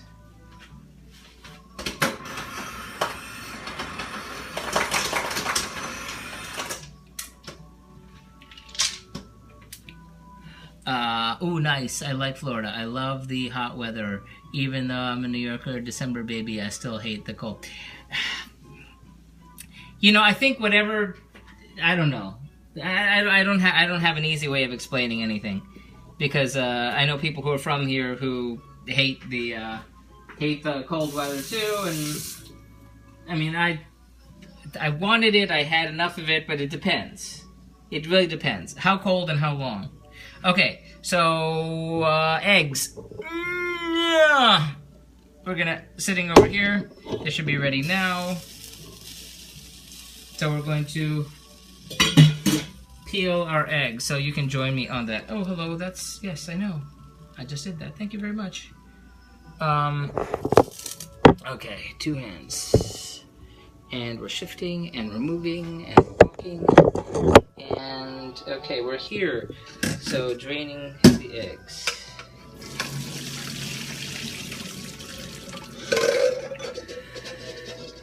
Oopsie, oopsie.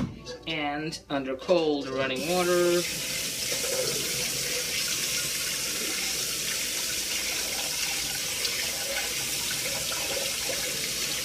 But no, Jupiter is very nice. It's a really nice place to live. It's quiet, which I love. I love the quiet. I mean, there are downsides to quiet.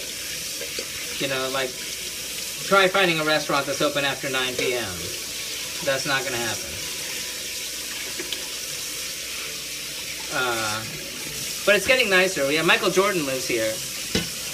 The biggest house in the entire U.S. of A.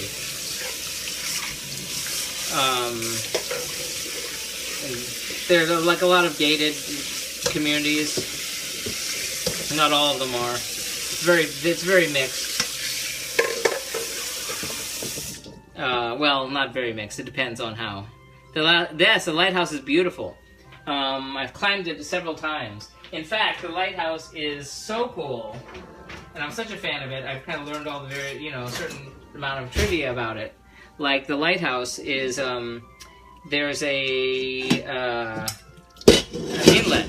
The inlet is one of the few natural inlets between the coast and not the coast. Because of the intercoastal waterway, they dug in fake inlets.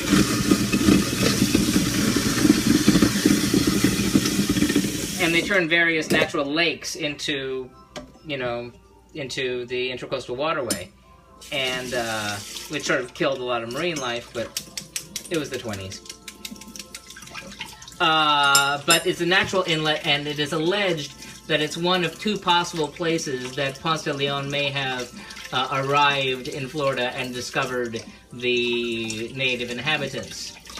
The lighthouse was built in the 1800s, in the early 1800s, and has been in constant operation ever since, except for a period during the Civil War, when in the Civil War, the South, Florida was obviously part of the Confederacy in the South, but and it had this big shoreline, which is where all the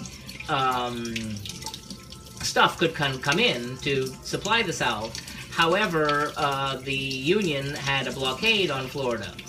But here's this lighthouse, and the lighthouse is really handy in that it's shown a light on the beach anytime that anyone would be trying to bring stuff over. And the guy the lighthouse keeper was a Union person, and the assistant lighthouse keeper was a Confederate person. And he said, "Hey, listen, you guys are screwing up our business here with the light." So he took the light out of the lighthouse and buried it in the ground. And it was buried until after the war, when they dug it out again, and the light's been running ever since. If you went outside, I could show it to you. Oh yeah, it's a good thing about NY. Most places are open pretty late. Yeah. Yeah, here, no. Here, it's like the early bird special. People have dinner at 4 o'clock. You'll have lots of people from New York around here. Especially this time of year. It's like all the car carriers show up. And I didn't know what the deal with that was. I was so naive. There's a big old development, and they had a sign out front saying no car carriers inside the community, and it's a gigantic community. It's like the size of a state. And I was thinking, why? And then I realized, oh well, they can't take all the sharp turns. But again, I was thinking, why would you have to put up a sign? Do that many people bring cars in car carriers to this community? And then I thought it was, oh, they're like so rich that they can just like have their cars delivered to them when they get a brand new car. But no, it turns out all these people from up north, they just fly down and they have their cars shipped to them. So these car carriers come deliver the fancy cars in the fall, and then they leave again in the spring. So that's how you see all these cars with New York and Rhode Island and Massachusetts plates all over. More than you see Florida plates. I am destroying this egg, by the way, in case you can't see. But that's okay.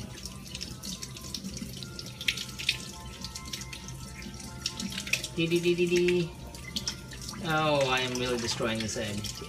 Oh, that's a big mess. Big mess.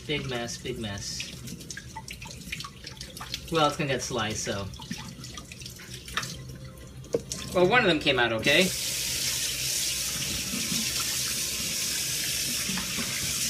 So now, we have our hard-boiled egg. 2 of them, sort of. You can't see, the white balance is really honked up there, but one's okay, one's mostly a yolk. We're gonna slice that up with a little paring knife. I wish I had an egg slicer for this. Move you over. New work surface, how exciting.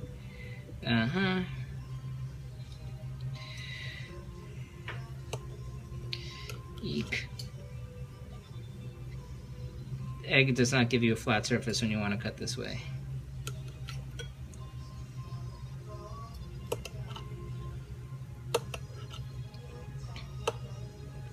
Okay, so we have our random slices of egg. I would eat that egg. Oh, good.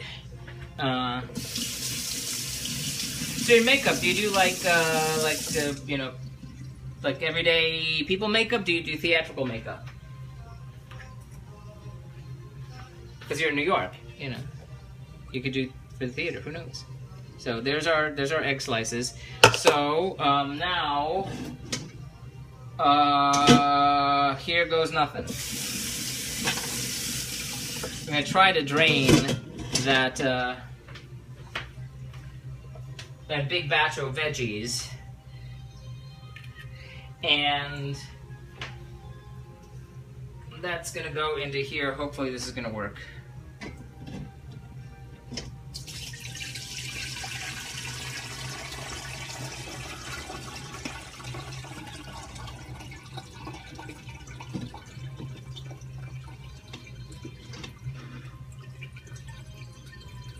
don't fall, don't fall. I guess I can keep it in here. Those ice cubes. Okay, so we've got our vegetables, and now somehow I'm going to toss this by hand because this is not going to work any other way.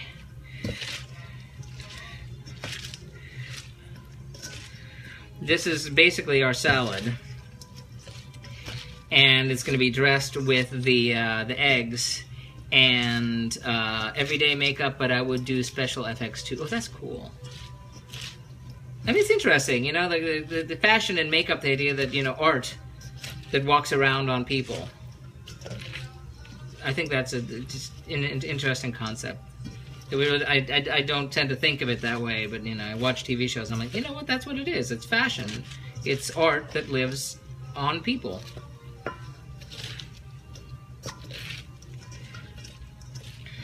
So, shall we take a bit? Yeah, not bad. I'm gonna try a bit of cabbage. Fresh. Yay! Okay, so that's gonna wind up on a plate with these on the side and the peanut dressing on the side, which can be drizzled on top, which is already sitting in the fridge. Now, you'll find recipes for this that will have the coconut cream and a coconut dressing with chili peppers and so forth in it. We've gone for the peanut instead, to give it a more Javanese tradition flavor. So hopefully I'm gonna find room for this in the fridge, and now we're gonna move on to the chicken, which is the main event tonight. No room. No room.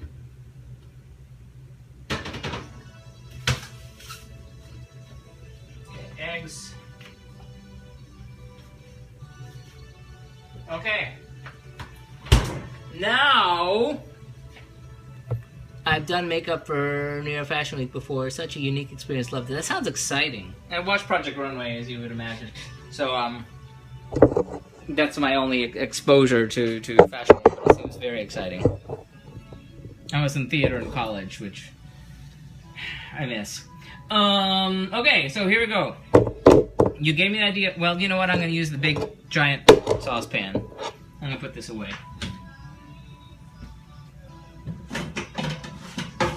Now that the saucepan's free, now I really don't know why. I'm going to go through these steps. And then, as I do it,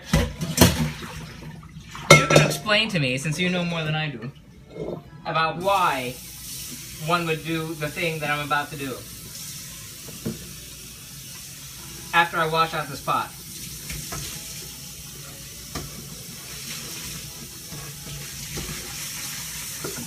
Okay. So what's happening here, we're going to get a lot of water, and it's going to go into this pot, since, as you noted, it's the only thing I have left that fits that much water. Thank you, Martina. So, water, 4 cups of water into this pot.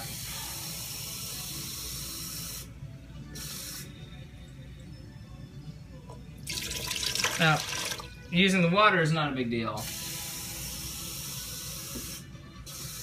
because that really doesn't cost much. What I don't get is what I'm about to do. Because our chicken, and technically it's supposed to be half a pound. It's supposed to be half a pound of, and they said chicken breasts, and so we're using chicken breasts, and I'm using 3/4 of a pound because I'm hungry. I did my 10 miles yesterday. I can eat the chicken now. So the chicken breasts go into the water. So far, I think I get it, right? But wait, there's more.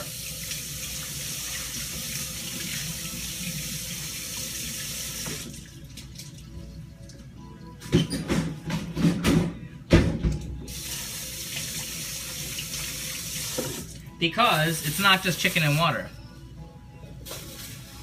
See, we're about to add something to this. And notice this isn't being heated. This is just like in a bowl. I'm just using the pot in lieu of a bowl. Because in that goes a cup of vinegar. Which is probably going to be the rest of my vinegar.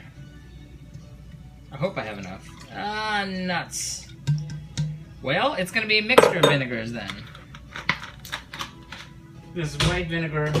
What else can I use? I have other vinegars. Which one do I want to burn? What's more in keeping? Rice vinegar.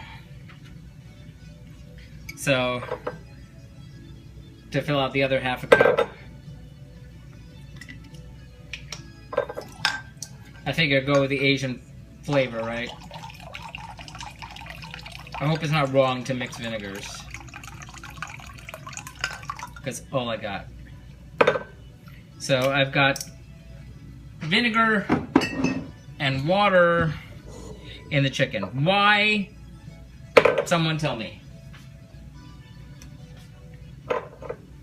Okay. Okay. So this is just gonna sit in there for what, like 5 minutes? 5 minutes. It's gonna sit in there for some reason, and then it's gonna be taken out, and then we're gonna dice it. So let me make sure my decks are cleared over there. Okay. It won't kill yet. Well, I didn't think it would. But I just wondered, is it like, I don't suppose it's a flavor thing.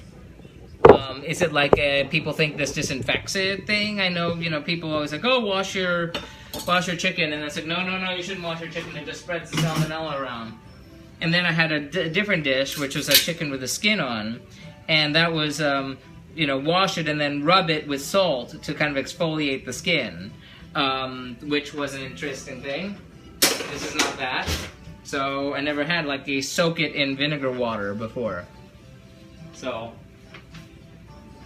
a new thing for me. Okay, clearing the decks.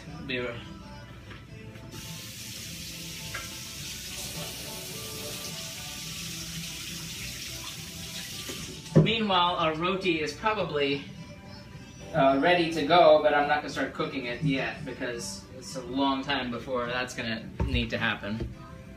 It's like more of a wash. It's like being almost... Oh, it's like brining almost. Okay. Good to know. Okay, I got my knives. This one's clean. This one probably could stand to be cleaned.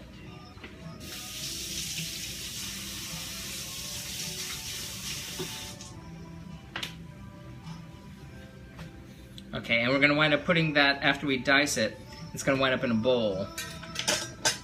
So, we'll use this one since we didn't use it for anything. I don't know we did.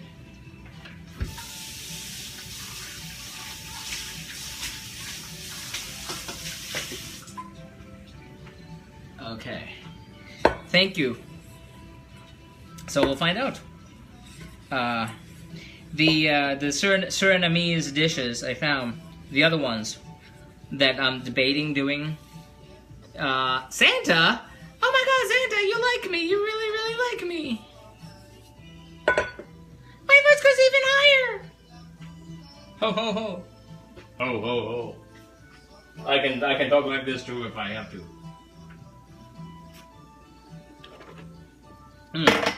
Okay, chicken's gonna wind up in there.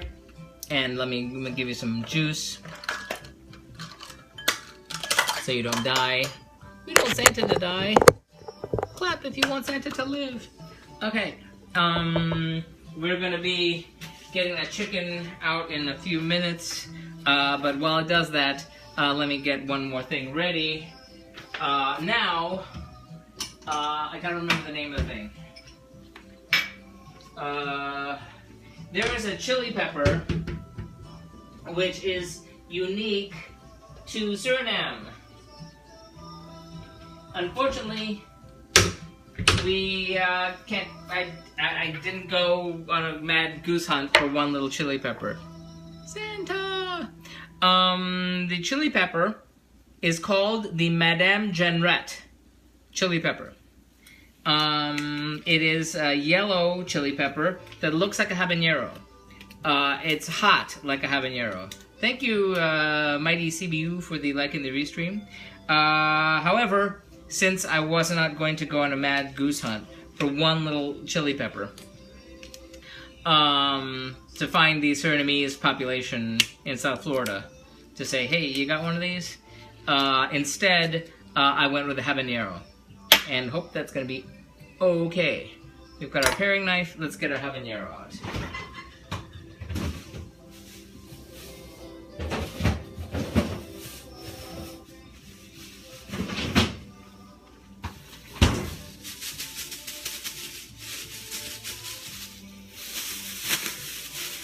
Nice, Suriname, Dutch Guiana. I have family there. I love the food. Oh, you do? Yes, it was originally called Dutch Guiana by the Dutch. For some reason, they spelled it with an I instead of a Y, like Guyana, the country, which is next door. But it looks lovely. But the idea that it's this interesting mix of Indian and Indonesian and Creole and, you know, and additionally Chinese and Dutch and European, and it sounds like a really interesting place to be, and I'd like to check it out. Cheap flights to Paramaribo. Maybe I can take a... I don't think cruises go there that I've seen. I mean, we're in South Florida, we see cruises that go everywhere, but I've never seen a cruise that goes to Suriname. Is it like too far to the east? I wonder. Especially the bara with chutney. Bara with chutney. There's a lot of dishes that use piccalilli, which I find interesting. I wasn't even really sure what piccalilli was. It's like an Indian, what did you just say? Yeah, like a chutney of sorts. So maybe I can find that. There's another dish that I'm thinking of making, but I'm kind of scared. It's called palm, and it uses what would be considered in other places a rare and hard to find ground tuber that in Dutch cooking people tend to find it frozen or mashed up already. But here we can find it fresh. It has a long, complicated name, but we know it by either the name Malanga or Yautía. I'm Puerto Rican, so when I previously went hunting for Malanga, and I was like, where am I going to find this? And I found it in the global market, and a sign saying Yautía underneath. I'm like, oh god, I've had Yautía growing up my whole life. This isn't so weird and rare.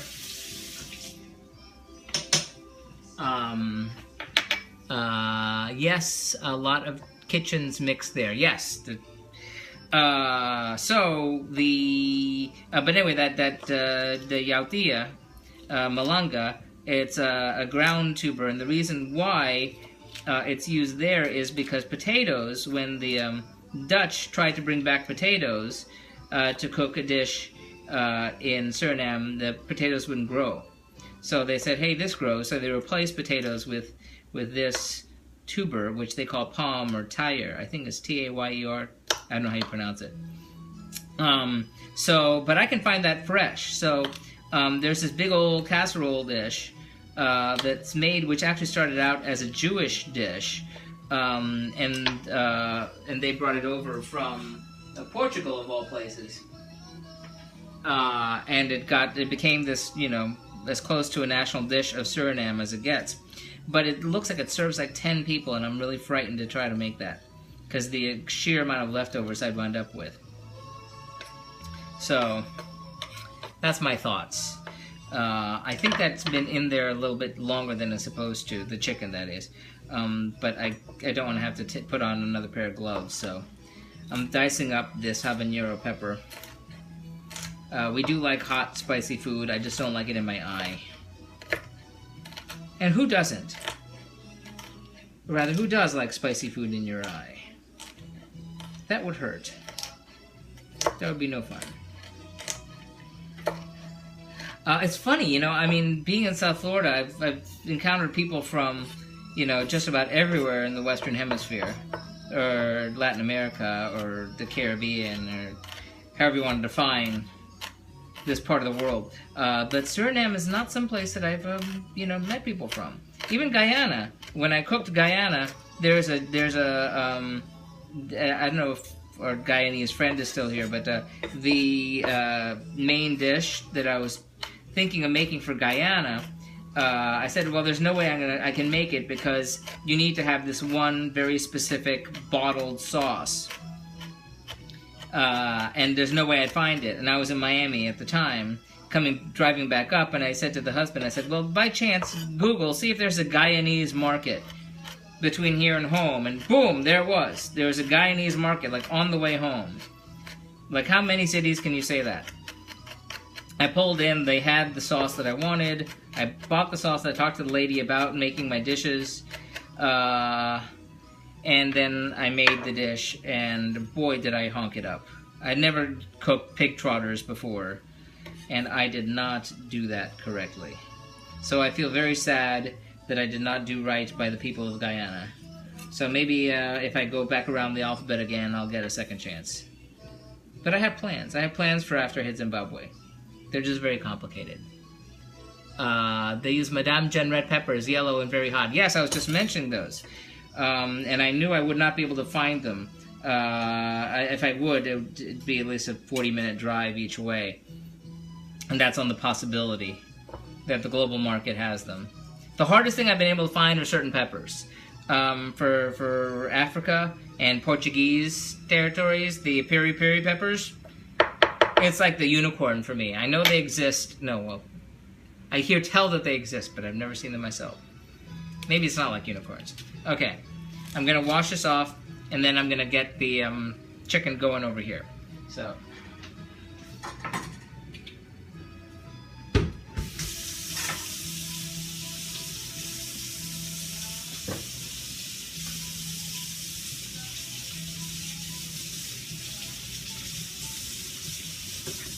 Madame Jen red. Yes, I looked those up. I'd never heard of a Madame Jen red pepper before. They look very much like yellow habaneros. And I hear they are very hot. Thankfully, I've come to like hot food. Before I started this, I could not handle hot food. Being Puerto Rican, we do not do hot food. Now I am all about the hot food. My DNA has changed in this process. Meanwhile, I have relatives that can't eat a tomato. It's like, no, that's too spicy. A tomato. Imagine. Okay, so we have our this, and we're gonna drain the chicken.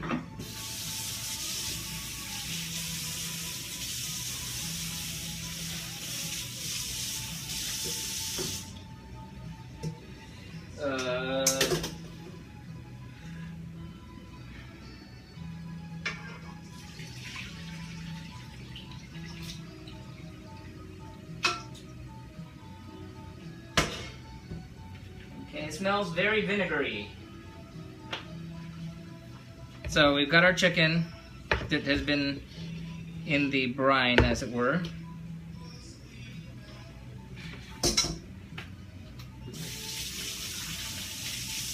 I believe I have to dry this off, if I'm not mistaken. Yes.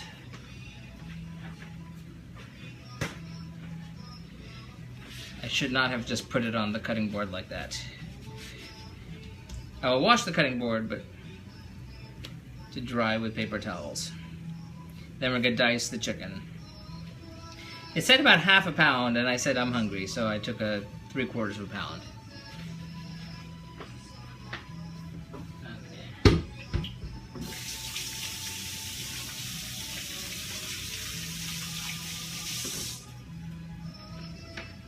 Okay, so we're going to dice our chicken, and it is what time? 6:39. Okay, so dice, eh?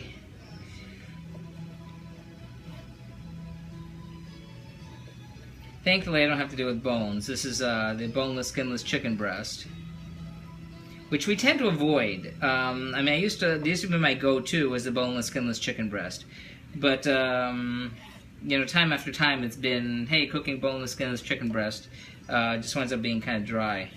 And I had to discover, separate from this challenge, the perfect method to get juicy, tasty, boneless, skinless chicken breast. It is just the perfect magical method. I've used it like 2 or 3 times, and it's just remarkable. It's like, it's juicy. It's juicy, juicy, juicy chicken breast. I did not think that was possible. So, but I don't do, that's not this. That's a different situation. So our diced chicken, come on, you need to come apart. Okay, and number 2 over here, you go there. The vinegar obviously did a job on it because the texture and the color is a little bit different. So there's obviously some sort of chemical process that happened here. I am not wise enough to tell you what exactly that was. Okay. So again, this is for the Surinamese chicken curry.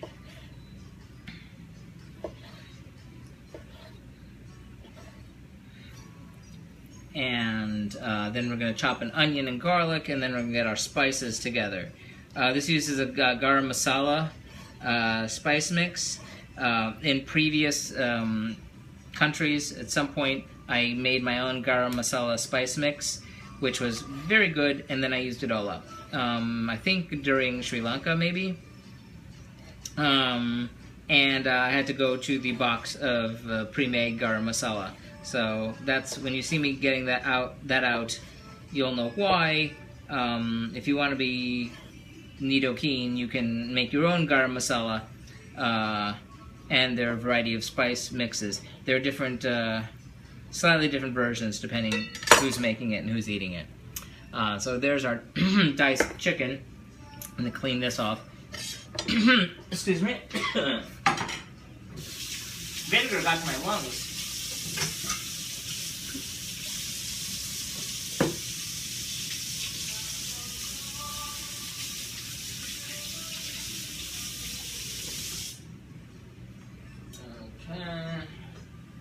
Cleanliness, get the salmonella out of here.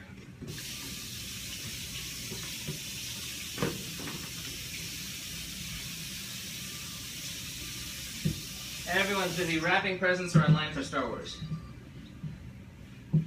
We're going to see it tomorrow because I don't want to be spoiled. I don't want people to spoil me on Star Wars. Thankfully, I've done okay. I've made it this far. Okay, so peeling and roughly chopping 1 onion. I don't think we need you anymore. I bought me a bag of onions today. Yeah. Hulk smash. Arr. Okay. Knife. People are so quiet. Okay. And onions. Come on, baby cakes. There you go. Garbage. Here. I need to find the magic method of getting the every last shred of this off the cutting board. I haven't found the magic DIY trick for that yet. Has not come across my transom yet.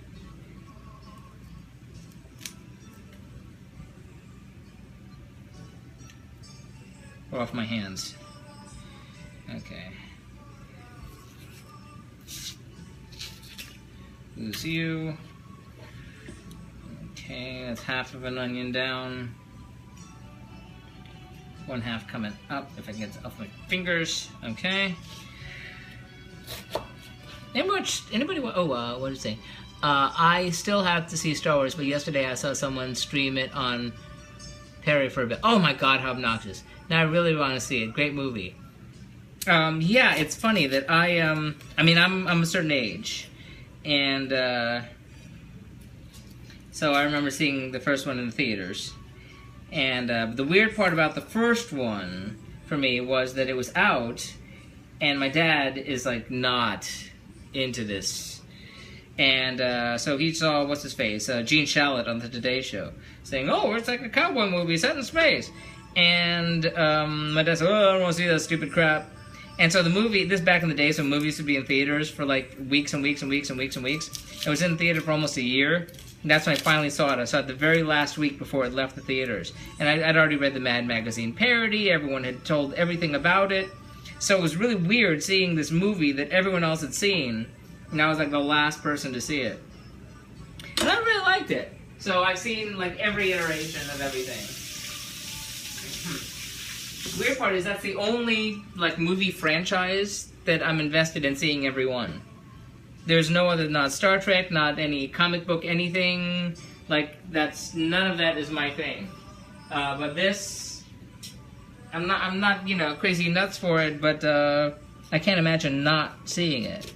Of course, now I have all these friends like, hey, Mommy, I've never seen I'm proud I've never seen a Star Wars movie, and I'm like, well, good for you. I've never seen a Spider-Man movie, but that doesn't make me special. That just makes me, like, too busy with other stuff.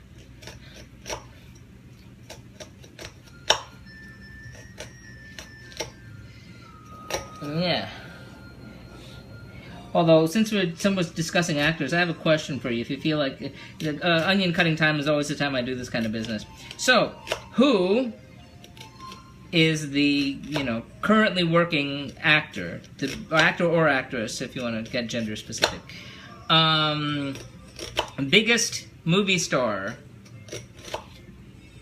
currently working who you've never, ever, ever seen a single movie by this person? Like, have you never, ever seen a movie starring Tom Cruise or John Travolta or anybody, who's the biggest currently working actor or actress who's the biggest star who you've never seen a single movie of theirs? Oh, you don't give a shit, LOL. Yeah.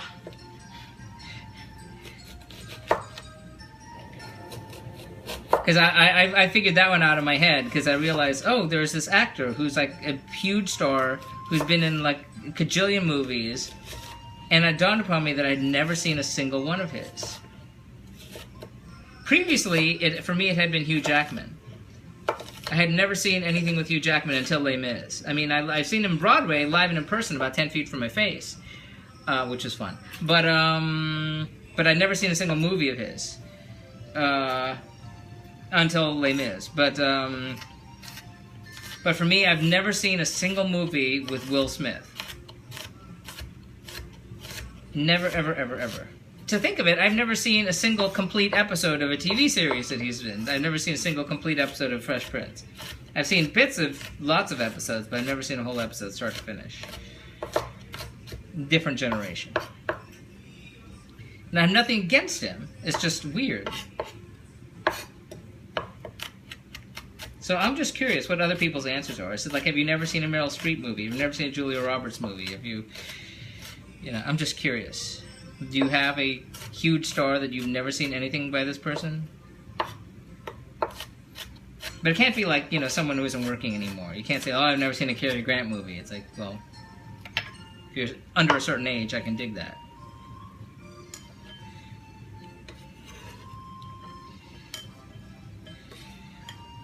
Johnny Depp.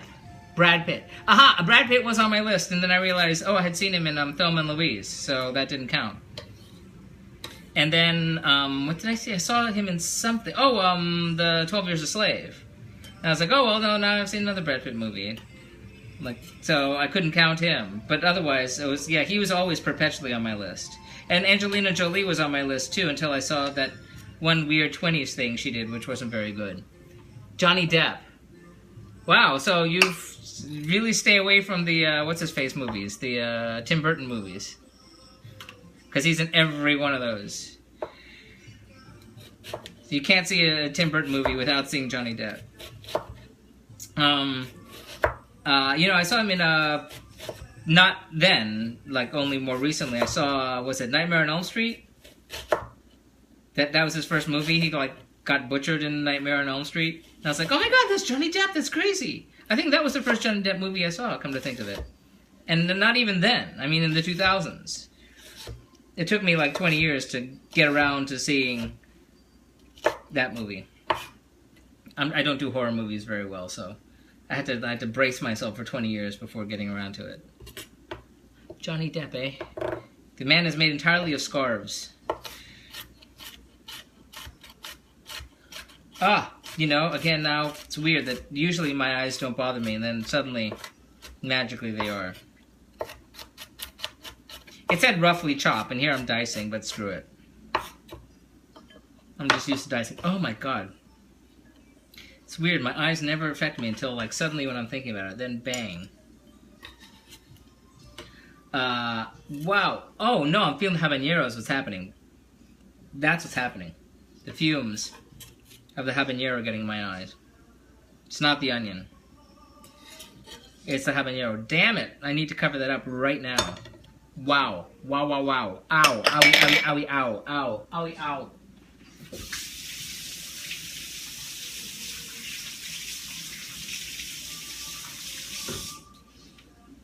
Ay, Dios mío, Santo Cristo bendito.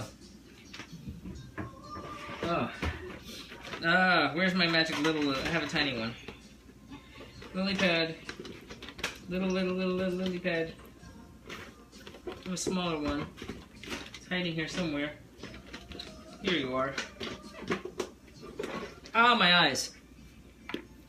Oh, that hurt.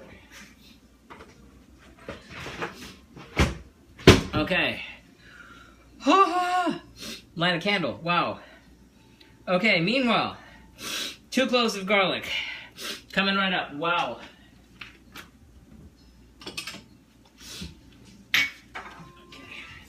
I had to buy more garlic just today. Been going through it like gangbusters.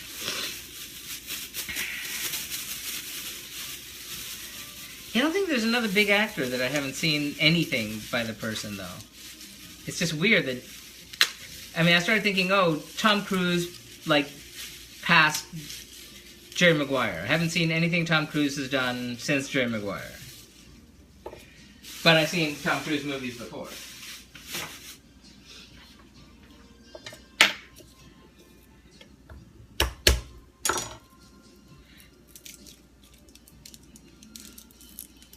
Okay, 1 and 2.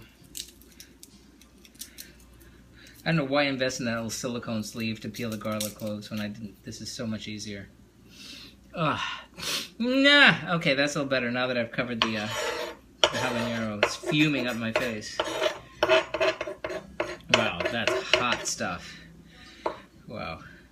Okay, still a bit of peel. Come back. Oh, did I mention, I watched Top Chef, I mentioned that a million times. We went to, the Federal, restaurant in Miami. That was, featured on Bravo's Best New Restaurant. They almost made it to the finals. But she is now a chef there. And when we were there, she's like standing there talking to people at the next table. And I was thinking, do you want to go up and say hello? Yeah. I really don't want to say hello to famous people. If I'm an actual fan, I can say I really love everything you've done. If it's just, hey, I recognize you from TV, it seems kind of obnoxious. But it's weird, because we just saw her on TV last night. Hello, everyone. We are cooking our Surinamese chicken curry, which is kind of with the Hindustani cultural and culinary influence of Suriname, which is a Dutch colony before it became independent in 1975. It's more of a, even though it's part of the continent of South America, bordered by Guyana, French Guinea, and Brazil, it's considered really more of a Caribbean nation, because it is not part of Latin America at all. And since the Dutch brought in Indian and Javanese from Indonesia workers in the 1800s, the population is kind of an almost even spread of Indian, Hindustani, Indonesian, Javanese, and Creole, sort of former slaves mixed with European, and then some Chinese and American. So it's a very mixed cuisine, mixed culture, and we're trying to represent those in some ways. Sarang. That sounds familiar. Fill me in on that, since I seem to have slipped a synapse. Okay, we've got our garlic there, and now we need to set aside just 2 spices, but since we're done with our chopping and cutting at almost 7 o'clock and the husband isn't home yet, we're going to get aside our spices so we can drop them in quickly, and I can photograph them.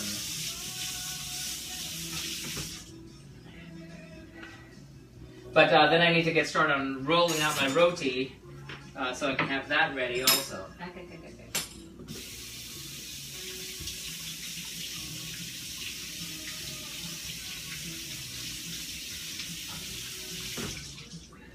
I have these pieces of dough in the freezer from previous things, but I should freaking label them so I know what they are, because I don't know if I really need to make all 4. Kenmo, thank you for the like and the restream. So let me get rid of this garbage.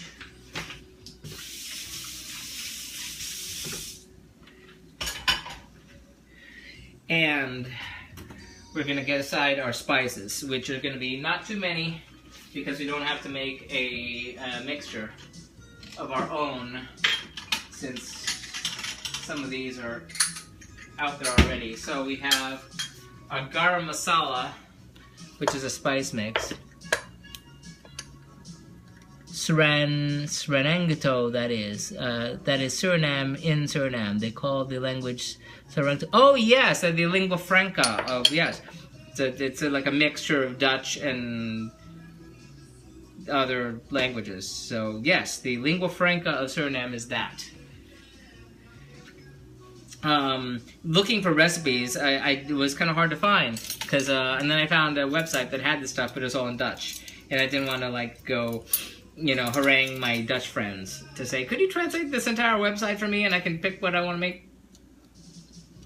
Because that would be, as I say, obnoxious. So I'm going with a tablespoon of the garam masala. This is Indian garam masala mix that I got back when I was cooking India. I had made my own garam masala spice mix. So now I'm having to clear this out before I go back to making my own.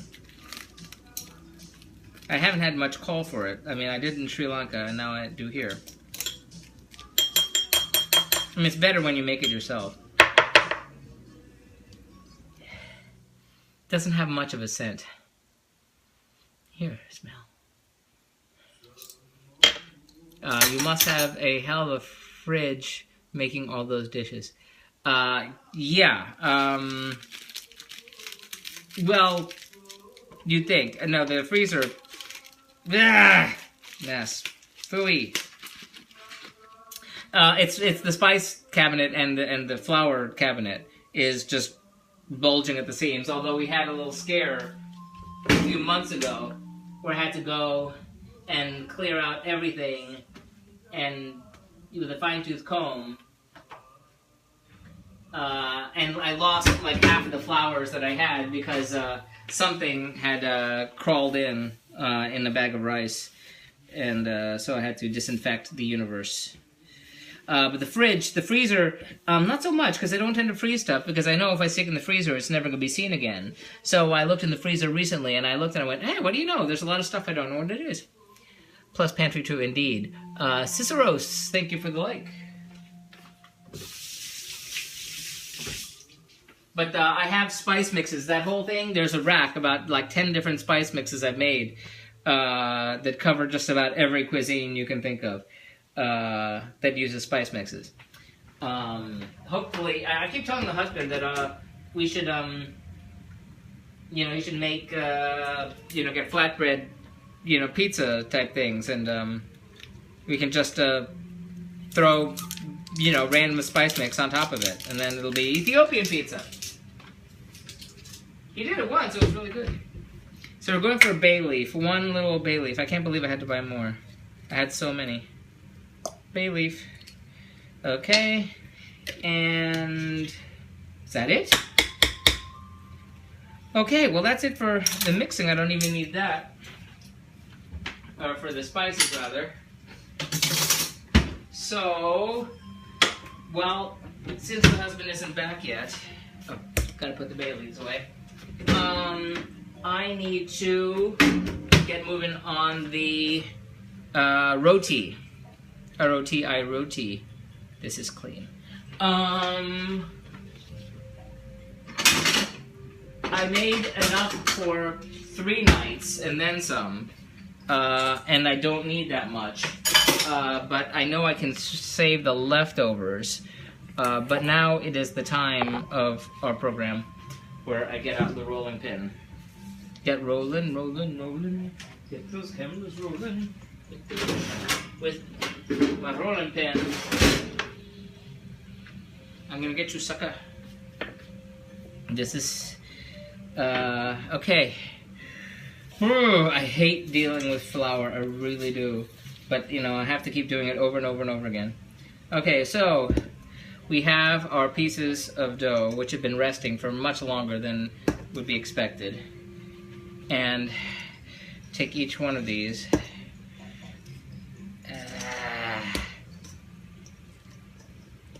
And roll them till they're about a half inch? They're very fluffy. Half-inch thick. And since I ain't got a brain, I need to cheat to see what a half-inch is, because I cannot think spatially. So half-inch is that much, eh? Okay, to get a rough idea. Here we go.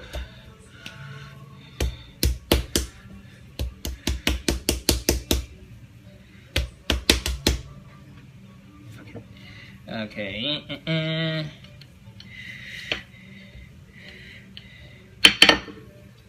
Where am I going to keep these? Half-inch thick. And I can never get a circle either. I'm just trying to practice. In case you are new to the challenge, the conceit is I never learned to cook. After 30 years of not cooking, after almost killing myself when I was in college, accidentally, food poisoning, bad scene, I decided to, there's a long process before that, but I decided to cook a dish. The dish happened to be from Afghanistan, because I was reading a book about a lady from Afghanistan, and she talked about this one dish that was a stew, which brought her memories of home, and I thought it was really great, and so I decided to find a recipe, and I made the recipe, and it tasted really good, and I said, oh my god, I can't believe it, I can actually cook something. And I said, you know what, I love geography, I have OCD, I have a thing about lists and stuff, so why don't I cook a dish in alphabetical order, get through all 193 UN member states, and by the time I'm done, I will have learned to cook. So this is week number 65 rather, of 193 UN member states cooking the food of Suriname. Started on Meerkat in the spring, back when it was cooking Pakistan, and now we're here. So that is the sort of short answer. And this is not a circle in anybody's book.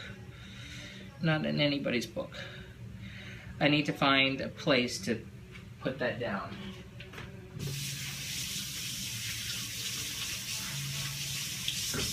I'm not good with shapes. I aced algebra. I did not ace geometry. have troubles with my shapes and making certain shapes. I don't know how you make it a circle if it's not one already, without cutting around it. It's gonna come tumbling to the ground, I just know it. Circle. Trying to get a circle. Okay, that's as good as that's gonna get.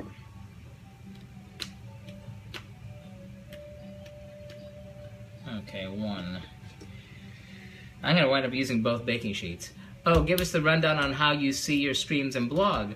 Oh, thank you. Just go to cliffyland.com and you can find all the information about all the countries from the beginning, from Afghanistan through last week, which was Sudan. The blog goes up every Wednesday. Thank you, Martina, by the way. The blog goes up every Wednesday and has the links to the original recipes, pictures, that's what you see me taking pictures of all the way, pictures of all the steps along the way, reviews of kind of how each dish went, and information about the country, and also links to the videos that you're seeing right here. If you're seeing this right now, thank you, we're live. Use a bowl. Use a bowl. Bowl. Oh, to make it the right shape. Yeah, that makes sense. That makes all the sense in the world. I just, I'm gonna stick that one with that, but, yeah, okay. That's smart. But anyway, also you can find us on Facebook, on Twitter at Cliffyland, on Instagram, and on Pinterest, and now on YouTube. Please go subscribe to my YouTube channel. You'll make my day. Just search for Cliffyland, you'll find it. And that's the husband just getting home. Yay! As we're rolling out our roti. You went shopping. Yes, I did. I did one last bit of Christmas shopping. Roll and turn half inch for a circle. Hector, you're great, but you have to begin with a circle-ish shape. Aha, creo. Half it. Okay. Yeah, Hector, you were helpful with that before, too. Hi, sweetie. Hello. Roti. Roti, yes. Let's see how... You know what? Oh, you're making deviled eggs. Well, no, not deviled eggs, but eggs nonetheless. But you know I like deviled eggs. You really? Do you really? I do like deviled eggs. I know you don't. I don't. I really don't. I really don't like deviled eggs. And maybe I'll have them and I'll make them. I'll go, well, that's actually really good. But we had, we knew people that made deviled eggs every time we came over, and I kind of associated them with the deviled eggs, and They were kind of gross anyway. they were kind of gross. Thank you for the restream person whose name begins with an X. Martina says hello. Okay, yes. No, not that, Martina. Okay, back to you. More food for the kid, yeah. Okay. Trying to start off with a roundish shape, and again, we're going to have leftover roti for other nights. As everything, I guess, is served with either white rice or roti, and I figured I'll make roti, because I need to challenge myself to do something I don't want to do. This is getting in my way. Okay. Half turn. Half turn.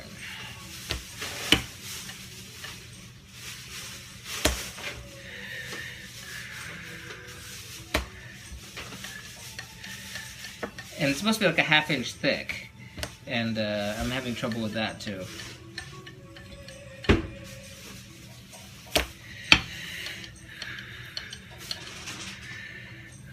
More treats. No, that's ours, that's it. Ah. Ah. More food for the cat. That's stuff for the kid here. It's roundish.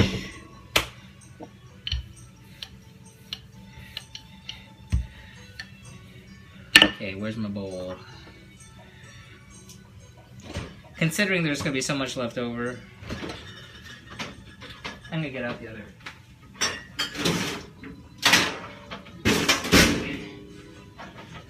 Last time I did something like this, I wound up stacking them on top of each other before they were cooked. That was a mistake.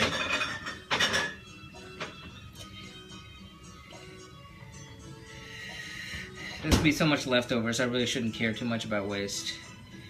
Because we're not going to eat it all anyway.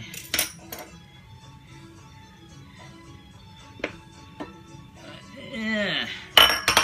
There we go.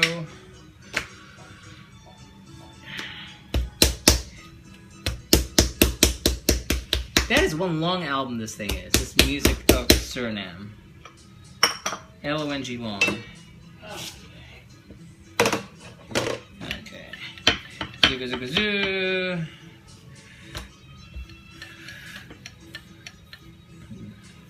This is the last one, even though I might up making one more out of the leftover scraps there. And when I bought the roti, the pre-made frozen roti, when I cooked the first dish from Sri Lanka before making my own for the next dish, they were about that big. Except the ones, there's so many different kinds of roti I saw. There's a whole about food entry about the 20 types of roti, which, and then they're really talking about not just the method of cooking it, the layers and such, but also what it gets stuffed in, or stuff gets stuffed in it. So this is your basic roti.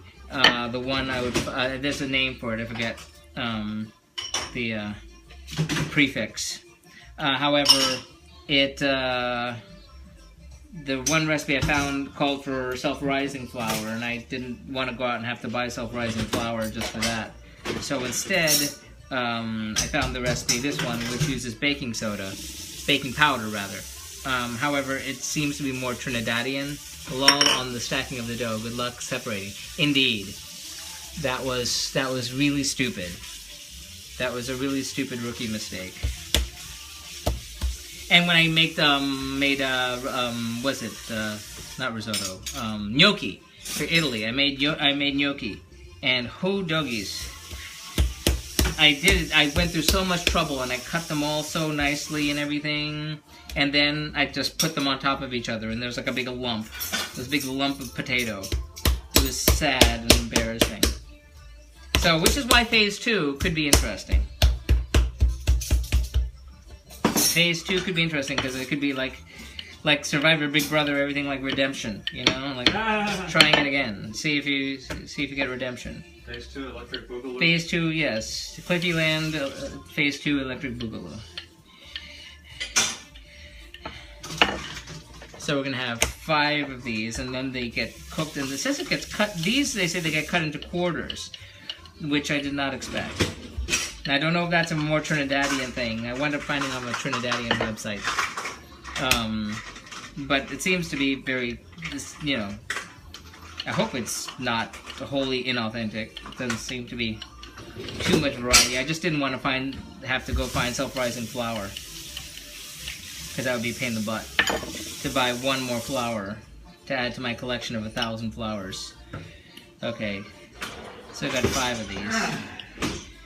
Odd number. Okay. R-E.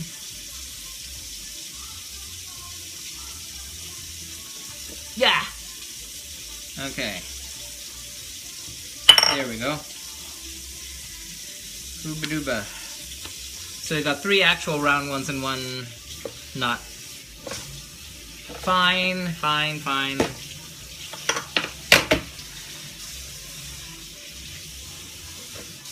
I'll make them all round. I might wind up with an extra one now. Another extra one. Ish.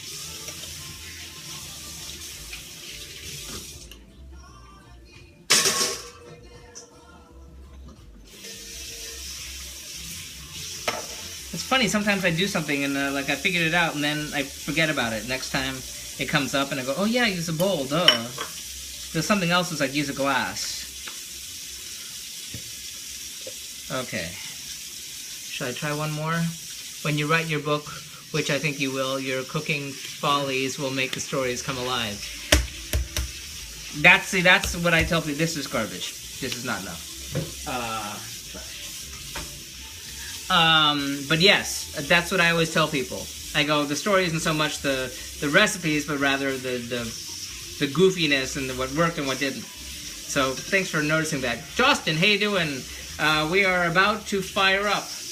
We're about to fire up our roti and our chicken curry for Suriname. Let me get in there real quick, wash my hands. Thank you.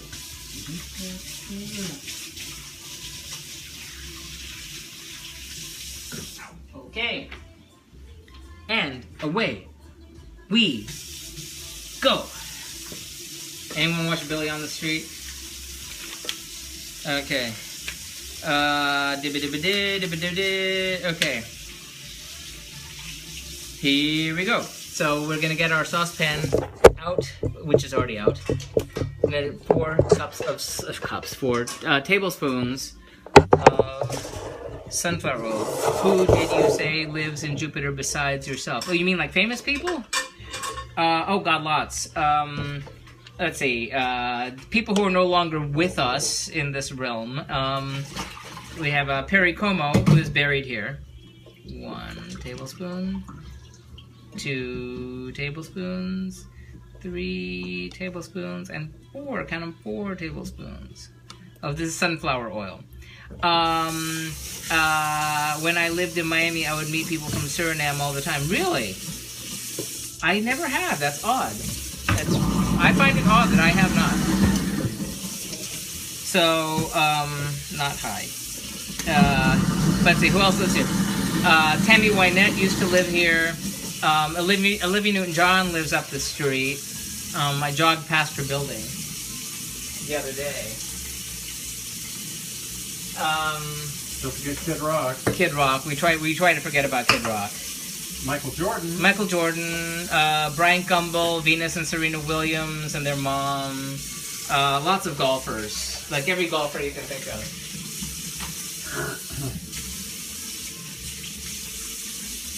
Norman, Greg Norman's his name? Yes. And, Tiger Woods. Tiger Woods, his ex-wife, she got the house from him, and then, like, after she got the house in the divorce, she, like, tore it down and built a new one.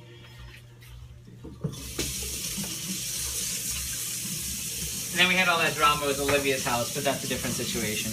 I won't bore you with that story a second time. Doesn't Lisa Dixon live around there? Actually, yeah, Lisa Dixon. Yeah, she lives up in Stewart. Who? The other streamer. Yes, we've been talking about, Justin and I have been mentioning for ages some meet-up kind of thing, but it's never happened. But, you know, people get busy and shy. So she's shy, I'm shy. So I can dig that. Okay, onions, garlic. So I need to get my camera out. Where's my camera? Here we go. Okay, onions going in. What happened to her? So I was wondering if she was still around. I'm not watching the streams as much as I used to. To be frank, I'm either busy or I'm not really interested in what I'm seeing. Mostly it's I'm busy. But I haven't seen her. I enjoyed watching her streams. Lovely, lovely woman. Okay, onions in. After onions, she's nerding out, learning to code. Oh wow, that's super cool. The garlic.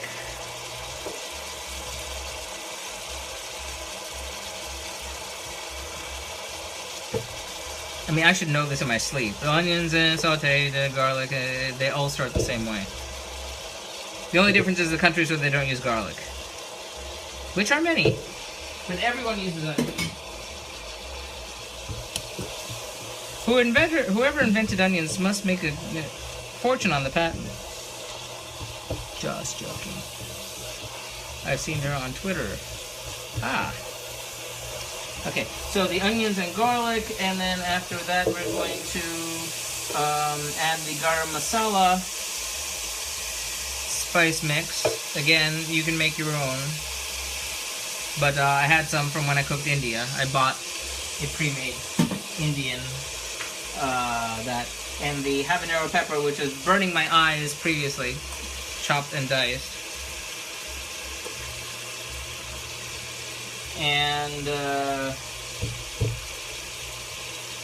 I ready? Yes. Okay. And then we're gonna stir this up. Stir it up. Stir it up.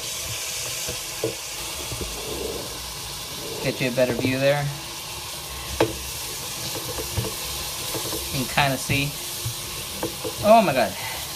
You know, I think that garam masala, I mean, it's great. But something tells me it was sitting on the shelf for a while before I bought it. It doesn't have as much fragrance as I would imagine. I should make my own mix. Okay, so give us a little stir. Now we're gonna add the chicken.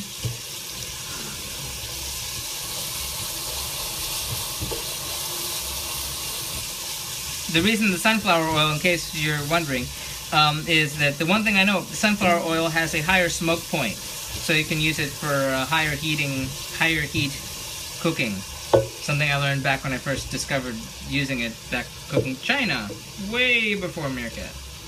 So this is our chicken, which was sitting diced and was sitting in water and vinegar for a few minutes. So now, nuts.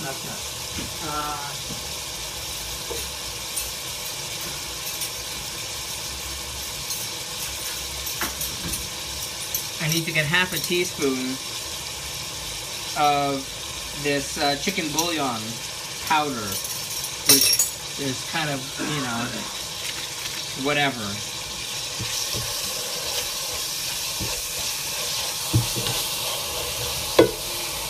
But, you know, there you have it. It said either use a cube or half a teaspoon of this, so half a teaspoon of this is what's going to happen.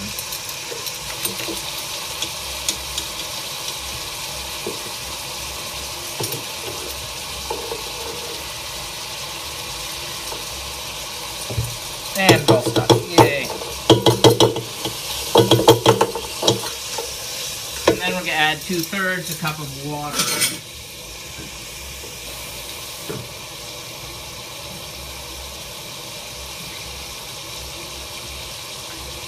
Two-thirds a cup of water. Hey, Bad Beef, how you doing? Mr. Marathoner, how you doing? Good seeing you. We are making our Surinamese chicken curry. So half a cup of water, and we're gonna stir this and cover it, and then let it simmer for about 10 minutes. And hopefully that will give us enough time to make our roti. This serves two. This is one of the rare recipes that serves two. Very unusual. Salt and pepper will be seasoned at the end. So you, cover you, and you can sit there. So now it's time for the roti. And we got a bit of that last time over here. So we got our griddle, which we're gonna cook our roti on the griddle. Hector, the bouillon powder I use is extremely low in sodium as opposed to tons of salt in the cubes. Yeah, I'm assuming that there's a lot of salt in this, since salt is listed as ingredient number 1 on it, but I'm gonna season it later. And I only used half. Does your husband like everything you make, or does he sometimes order pizza? Good question. I'm losing the rest of this bouillon. No, actually, only one time has he had to go, and, you know, and resort to something else. And that was way back in when I was cooking Benin. B-E-N-I-N, Benin. West African country, kind of skinny, and it was way back early. And the deal with that was that, do you know the difference between sweet potatoes and yams? That's an important question to that story.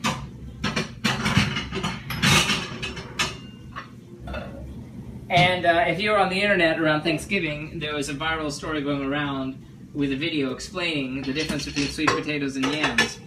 But the point being that yams, as in the United States, we use the term yams and sweet potatoes interchangeably when they're different things.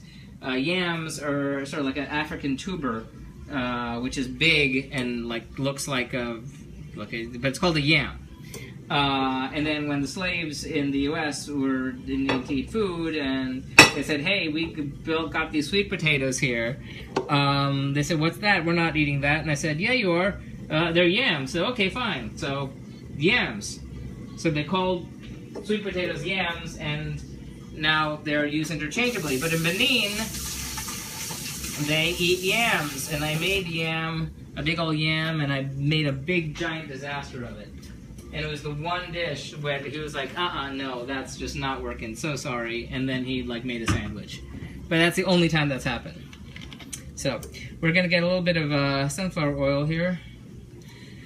And the one thing I learned the past 3 weeks or so of doing these various flatbreads, it's been just like the saints were a parade of one nation and another of coconut and breadfruit.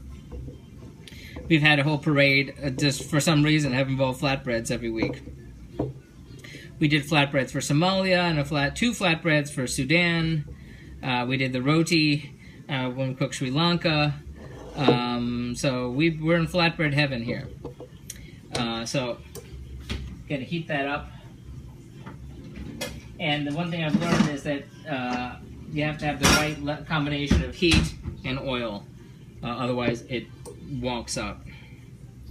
That's a technical term, wonked up. And put some stuff away, because we're going to need to plate before too long.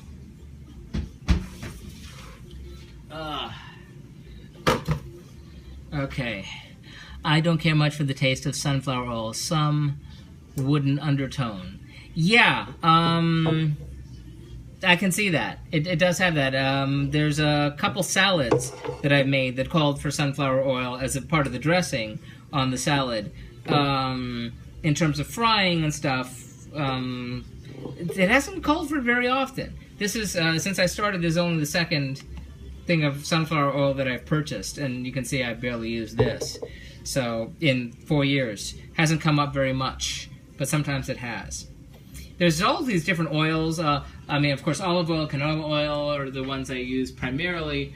But red palm oil for West African foods, which I'm crazy for. Very high in saturated fat. But really tasty. Really unusual smell and flavor, but I love it. And mustard oil, which is in North Indian, Nepalese cuisines, mustard oil. But if you Google it, don't ask me to explain it. Just Google it yourself. The whys and wherefores of mustard oil in the United States is not sort of okayed by the FDA to be used in food. So it's sold as, it says, for external use only, even though people do cook with it. But, you know, they say, no, you're not supposed to do that. So I cooked for Nepal. I wasn't really crazy about the flavor of it. Okay, so here we go. And please be warm enough. Please, please, please. Okay, so hopefully it's going to bubble and after a few minutes, and then we're going to flip it once.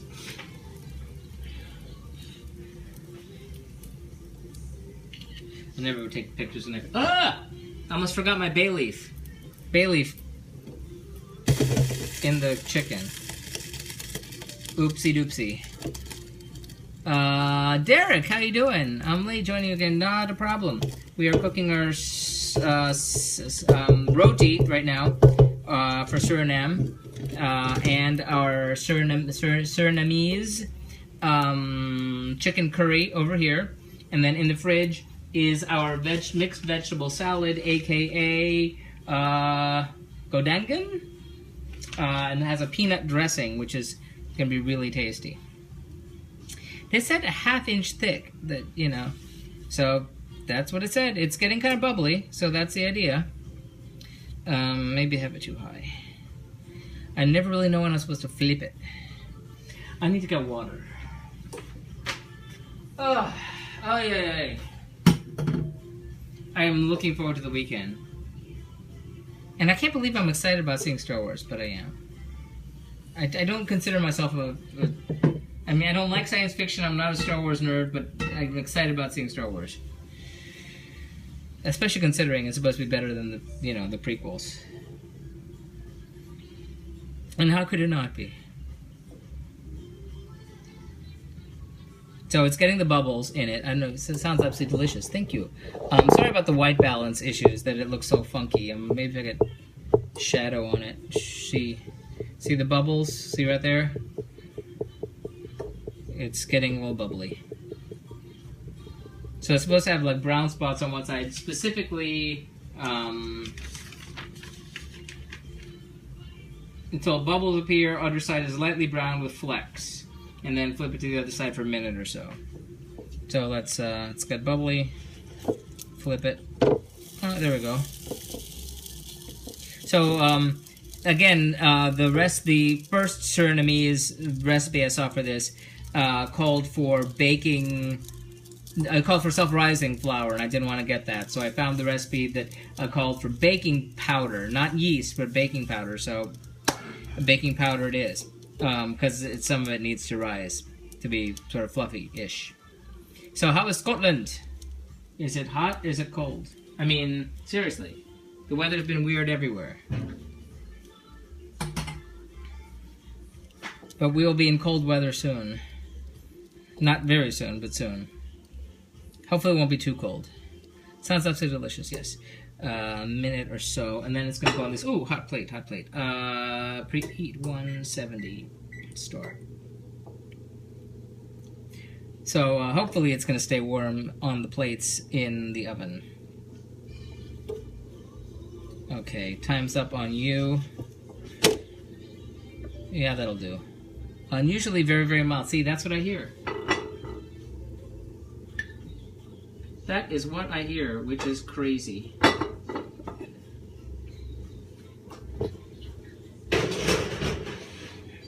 Okay, next up, Roti 2. Can I do 2 at a time? Do I have room to do 2 at a time? No, that sucks. No room. Meanwhile, that's simmering over there. I think I'm okay, it's not sticking. So I'm okay on the sunflower oil. And it's bubbling rather quickly. We have hot bubbling action. The recipe says not to serve the whole thing as the roti from Sri Lanka, but rather to cut into quarters. When I made roti, the type of version of roti, which is for Guyana, what that, as I recall, was you roll it out, then you roll it up, and then you cut it, and then you flatten it, and you roll it out again, and you roll it back up again. And so you get these different layers, and then it's flat, and then it's like in your hand, and then you make like a flour with it, and maybe you stuff something in it. It's been like 2 years since I made it. But then you just kind of make like a flour with it, and then that. So different from this, but also called roti.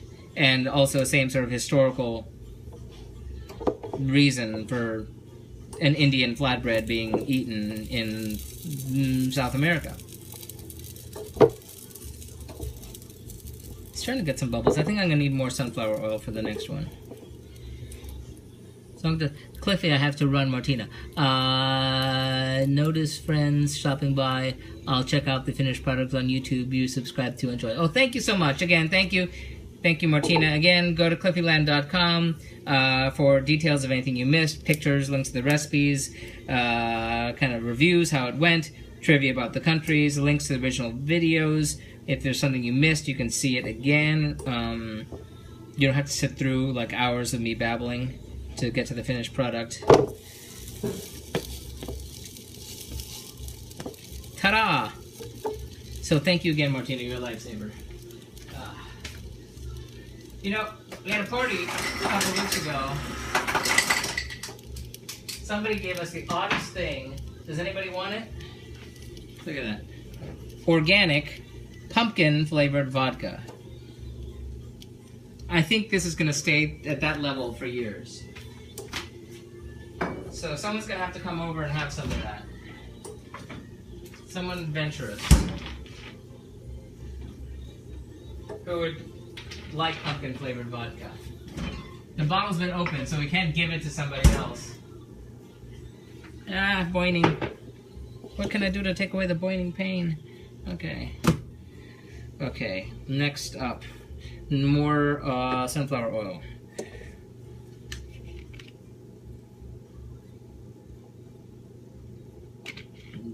Smoke, smoke, smoke. Okay, next up, you circle just went away. Meanwhile, you go on the plate, which is up here. Hot, hot, hot, hot, hot, burning hands. No, no, don't burn your hands. Yeah. Don't burn your hands, but do taste your dish. Yes. Okay, 1, 2, 3, go.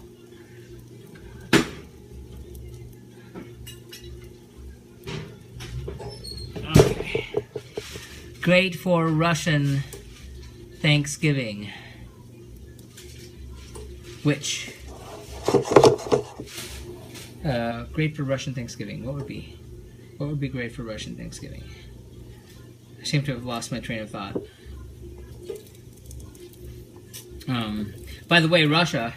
I did not have great expectations for cooking Russia, but and something beef stroganoff, like, you know, honest to God, like one of the most common dishes in America in the 60s, 70s, cafeterias, everything, frozen foods, beef stroganoff. This was like Russian beef stroganoff, and it was glorious. Pumpkin vodka. Oh, pumpkin vodka. Oh, Russian Thanksgiving. Now I get it. Ah! Thank you. That 30-second delay gets you every time. Okay. Bubble happening. Bubble, bubble. Bubble, bubble. And dinner will be ready toot sweet.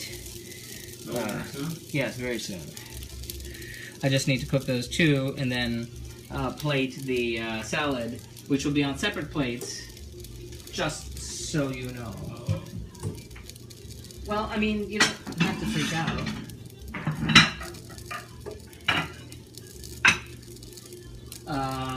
Although we need to buy salad plates, or... No, I can use bowls. Little plates. Bowls. I'm using bowls. Those little purple plates. Purple? Oh, they're not purple. Cranberry? Cranberry, maybe. Do you ever find that people discuss, they say they see colors differently, describe them differently? That happens all the time. So I says, no, that's not blue. Don't always get when people say they're blonde. Hey, AirPress. Thank you for the like, or the restream.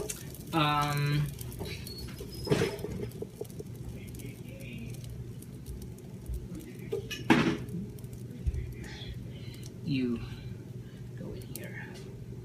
You go in there. I'm trying to keep these warm in the oven. Again, I lost my train of thought. Oh yes, colors. Seeing different colors. Hello. Oh, is it Niels? Duh. Niels, I didn't recognize you for a second there. Hello, silly me. Thank you for liking the restream, Derek. Niels, you are up very late. How are things in Belgique? Have things calmed down?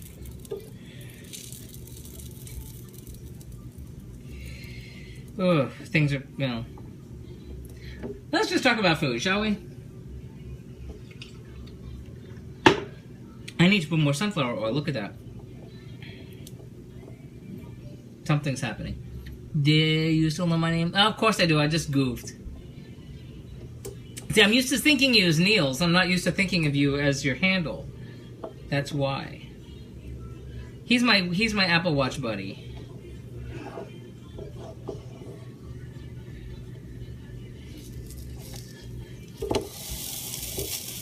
I need to put more sunflower oil on this. I'm heading home from drinking evening. Ah, hip!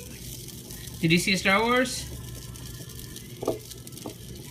Yes, you have all those good Belgian beers too. We're jealous. We need the Belgian beers. We got beers for our party a couple of weeks ago, and we got all these funky craft beers, and now we're sort of working our way through them. So, I'm having beers I would normally have. Are you streaming again before Christmas? Yes, this is the last week of 2015, but not the last night. This is the last country, Suriname. We'll be cooking on Sunday and then on Tuesday, and that will be by foot. But that will be it for 2015. The food of Suriname. And then we're taking a week off for New Year's. And then we'll be back again in January for Swaziland, which will be back to Africa again. And we won't run out of African countries till we run out of countries altogether, because the last two are African. Okay, so this is our last roti going in here. Hot plate, hot plate. Da, da, da, da, da. Don't fall.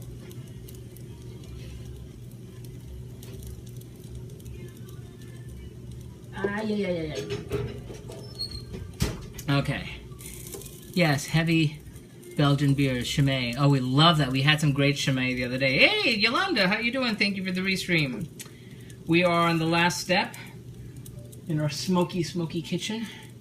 Cooking, this is the roti, which is a Indian flatbread, which is the, one of the sort of, instead of rice, things that you'll find in the Suriname, and though it's in South America, lots of actually the plurality of people are Hindustani. So you have a lot of Indian flavors, also a lot of Indonesian people from Java, the Javanese population. So our chicken curry is sitting over here, and that has got a Javanese flavor to it. Also, we have our mixed vegetable salad, which the funky name is escaping me for the moment. It is called, drumroll please, Goedangan. And that is has a peanut dressing, which is very Javanese. Derek says, thank you, looking forward to Thailand. Yes, that should be very good. We did Laos. Interesting thing about Thai food is a lot of Thai food, when you talk about northern Thai food, is actually Laotian food for sort of reasons political. That got a little burnt. For reasons political, all this cultural culinary tradition of Laos got sort of renamed Northern Thai, and even though it is actually Laotian. So I'm curious to see what the difference is between the Northern Thai, the Lana Thai as it's called, and other Thai is. But that will come, I'm thinking in March. Next week I have 2 weeks vacation. I go for 1 week to the Belgian and then, have some Surinamese food while you, oh no, that's the Netherlands. Go over to the Netherlands, have some Surinamese food. Okay, we are done here. D-O-N-E done.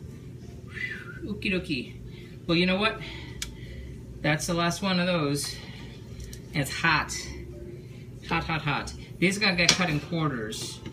I'm gonna just let that sit out there. So time to screenshot. No. Cooking. Screenshot. Getting ready to plate on these. And the bowls in here. So. Okay, we have the mixed vegetable salad, which is cabbage, bean sprouts, and green beans. And we're gonna serve the peanut dressing on the side. So, I mixed this up earlier. There'll be plenty of leftovers. Normally this is served as on a platter in the center of the table, but we're not doing that. Also, there's one other ingredient that normally is served to dress it with, and I didn't get it and I forgot it, and oops. Will be all. I can't read. Darlene, thank you for the like there. Thank you very much.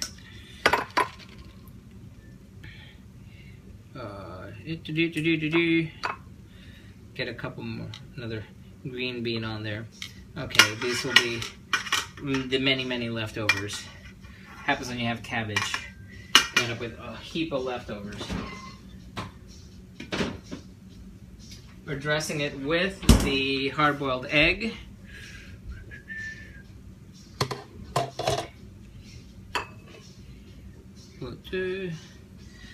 Two, 1, 2. We've run out of Surinamese food, music just in time.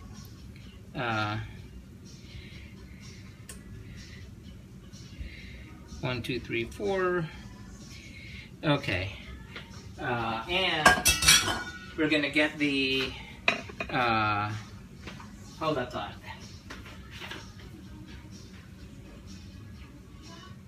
Okay. I ran out of Suriname music just in time. The peanut dressing here, which we made at the very beginning of all this. So let's put that along the side. Thank you, Derek. Thank you for coming by. Very much appreciate it. Drizzle. This is very thick. I don't think you can drizzle it.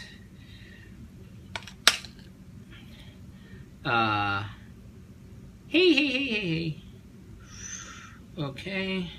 I'm just gonna dollop it on top.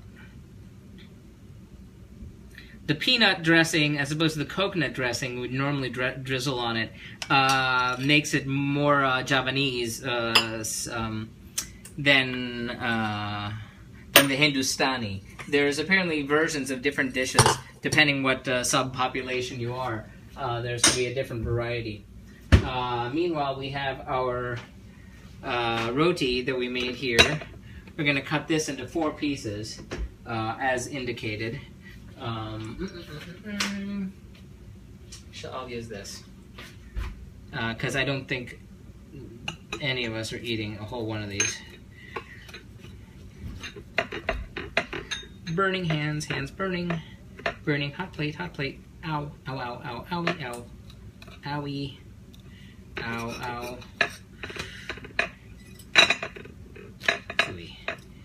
Okay, break. Okay, and then quarters. Caray, quemando las manos, nene. Okay, 2 pieces in the corner. Ow, ow, ow, burning hands. Okay, also in the corner. Alrighty, and now for the main event. Wash hands.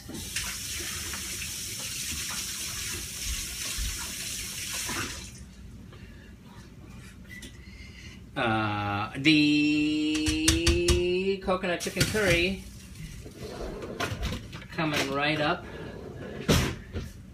I'm gonna have to turn this way because I'm not taking this big pot of boiling over there. Now, see, this strikes me as would be served well on top of rice, but it said rice or roti, and so I chose the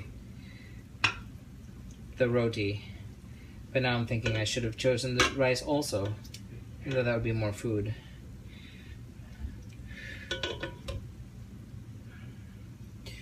Bay leaf goes away. We'll figure out how to make that look nicer.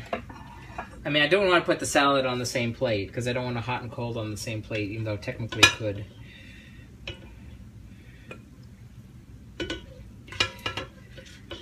This serves two. Oh, eek.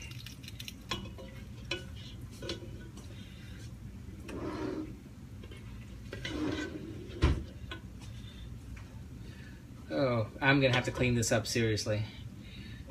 No, it's just got like liquid. You don't like the liquid. If it was over rice, the roti's supposed to soak it up. So, what time is the name? Okay, so we're rotating one more time. Darlene, thank you for the restream. Okay, so let's get the last of this.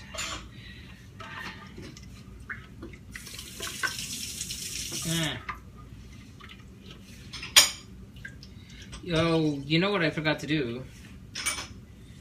Taste your dish. Yes, I did. I'm gonna do it now. It's already on the plates, but I'm gonna do it now anyway. I will get another spoon.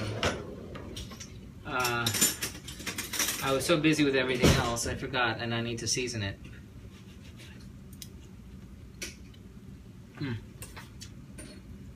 Oh my.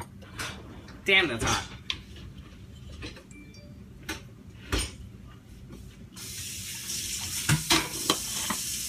Leftovers too. I really should have. This would go really well on rice.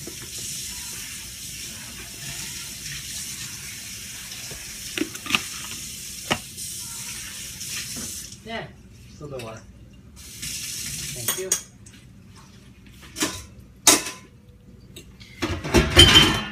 Clean this up too.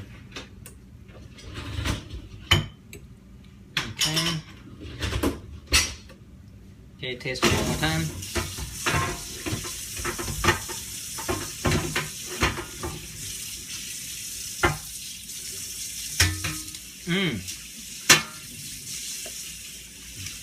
That's good. Okay, good. Take this off.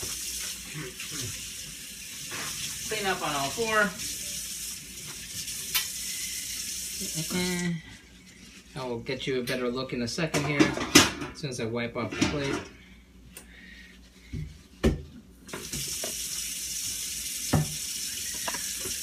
You are a messy boy.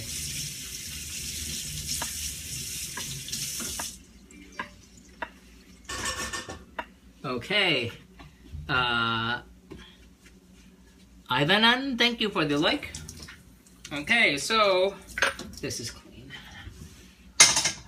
We are ready to go. Dish. So I'm gonna take pictures. I'm gonna show you.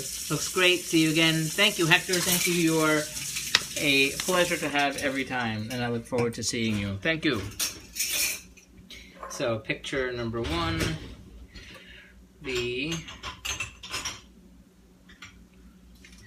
And picture number two. Okay, we have extra roti in the oven.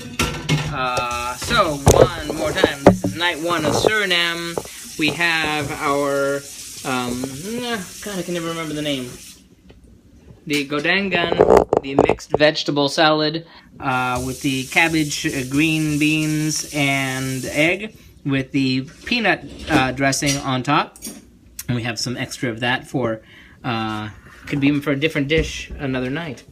And we have our Surinamese chicken curry served with the roti, the flatbread. So that, my friends, is night one of Suriname.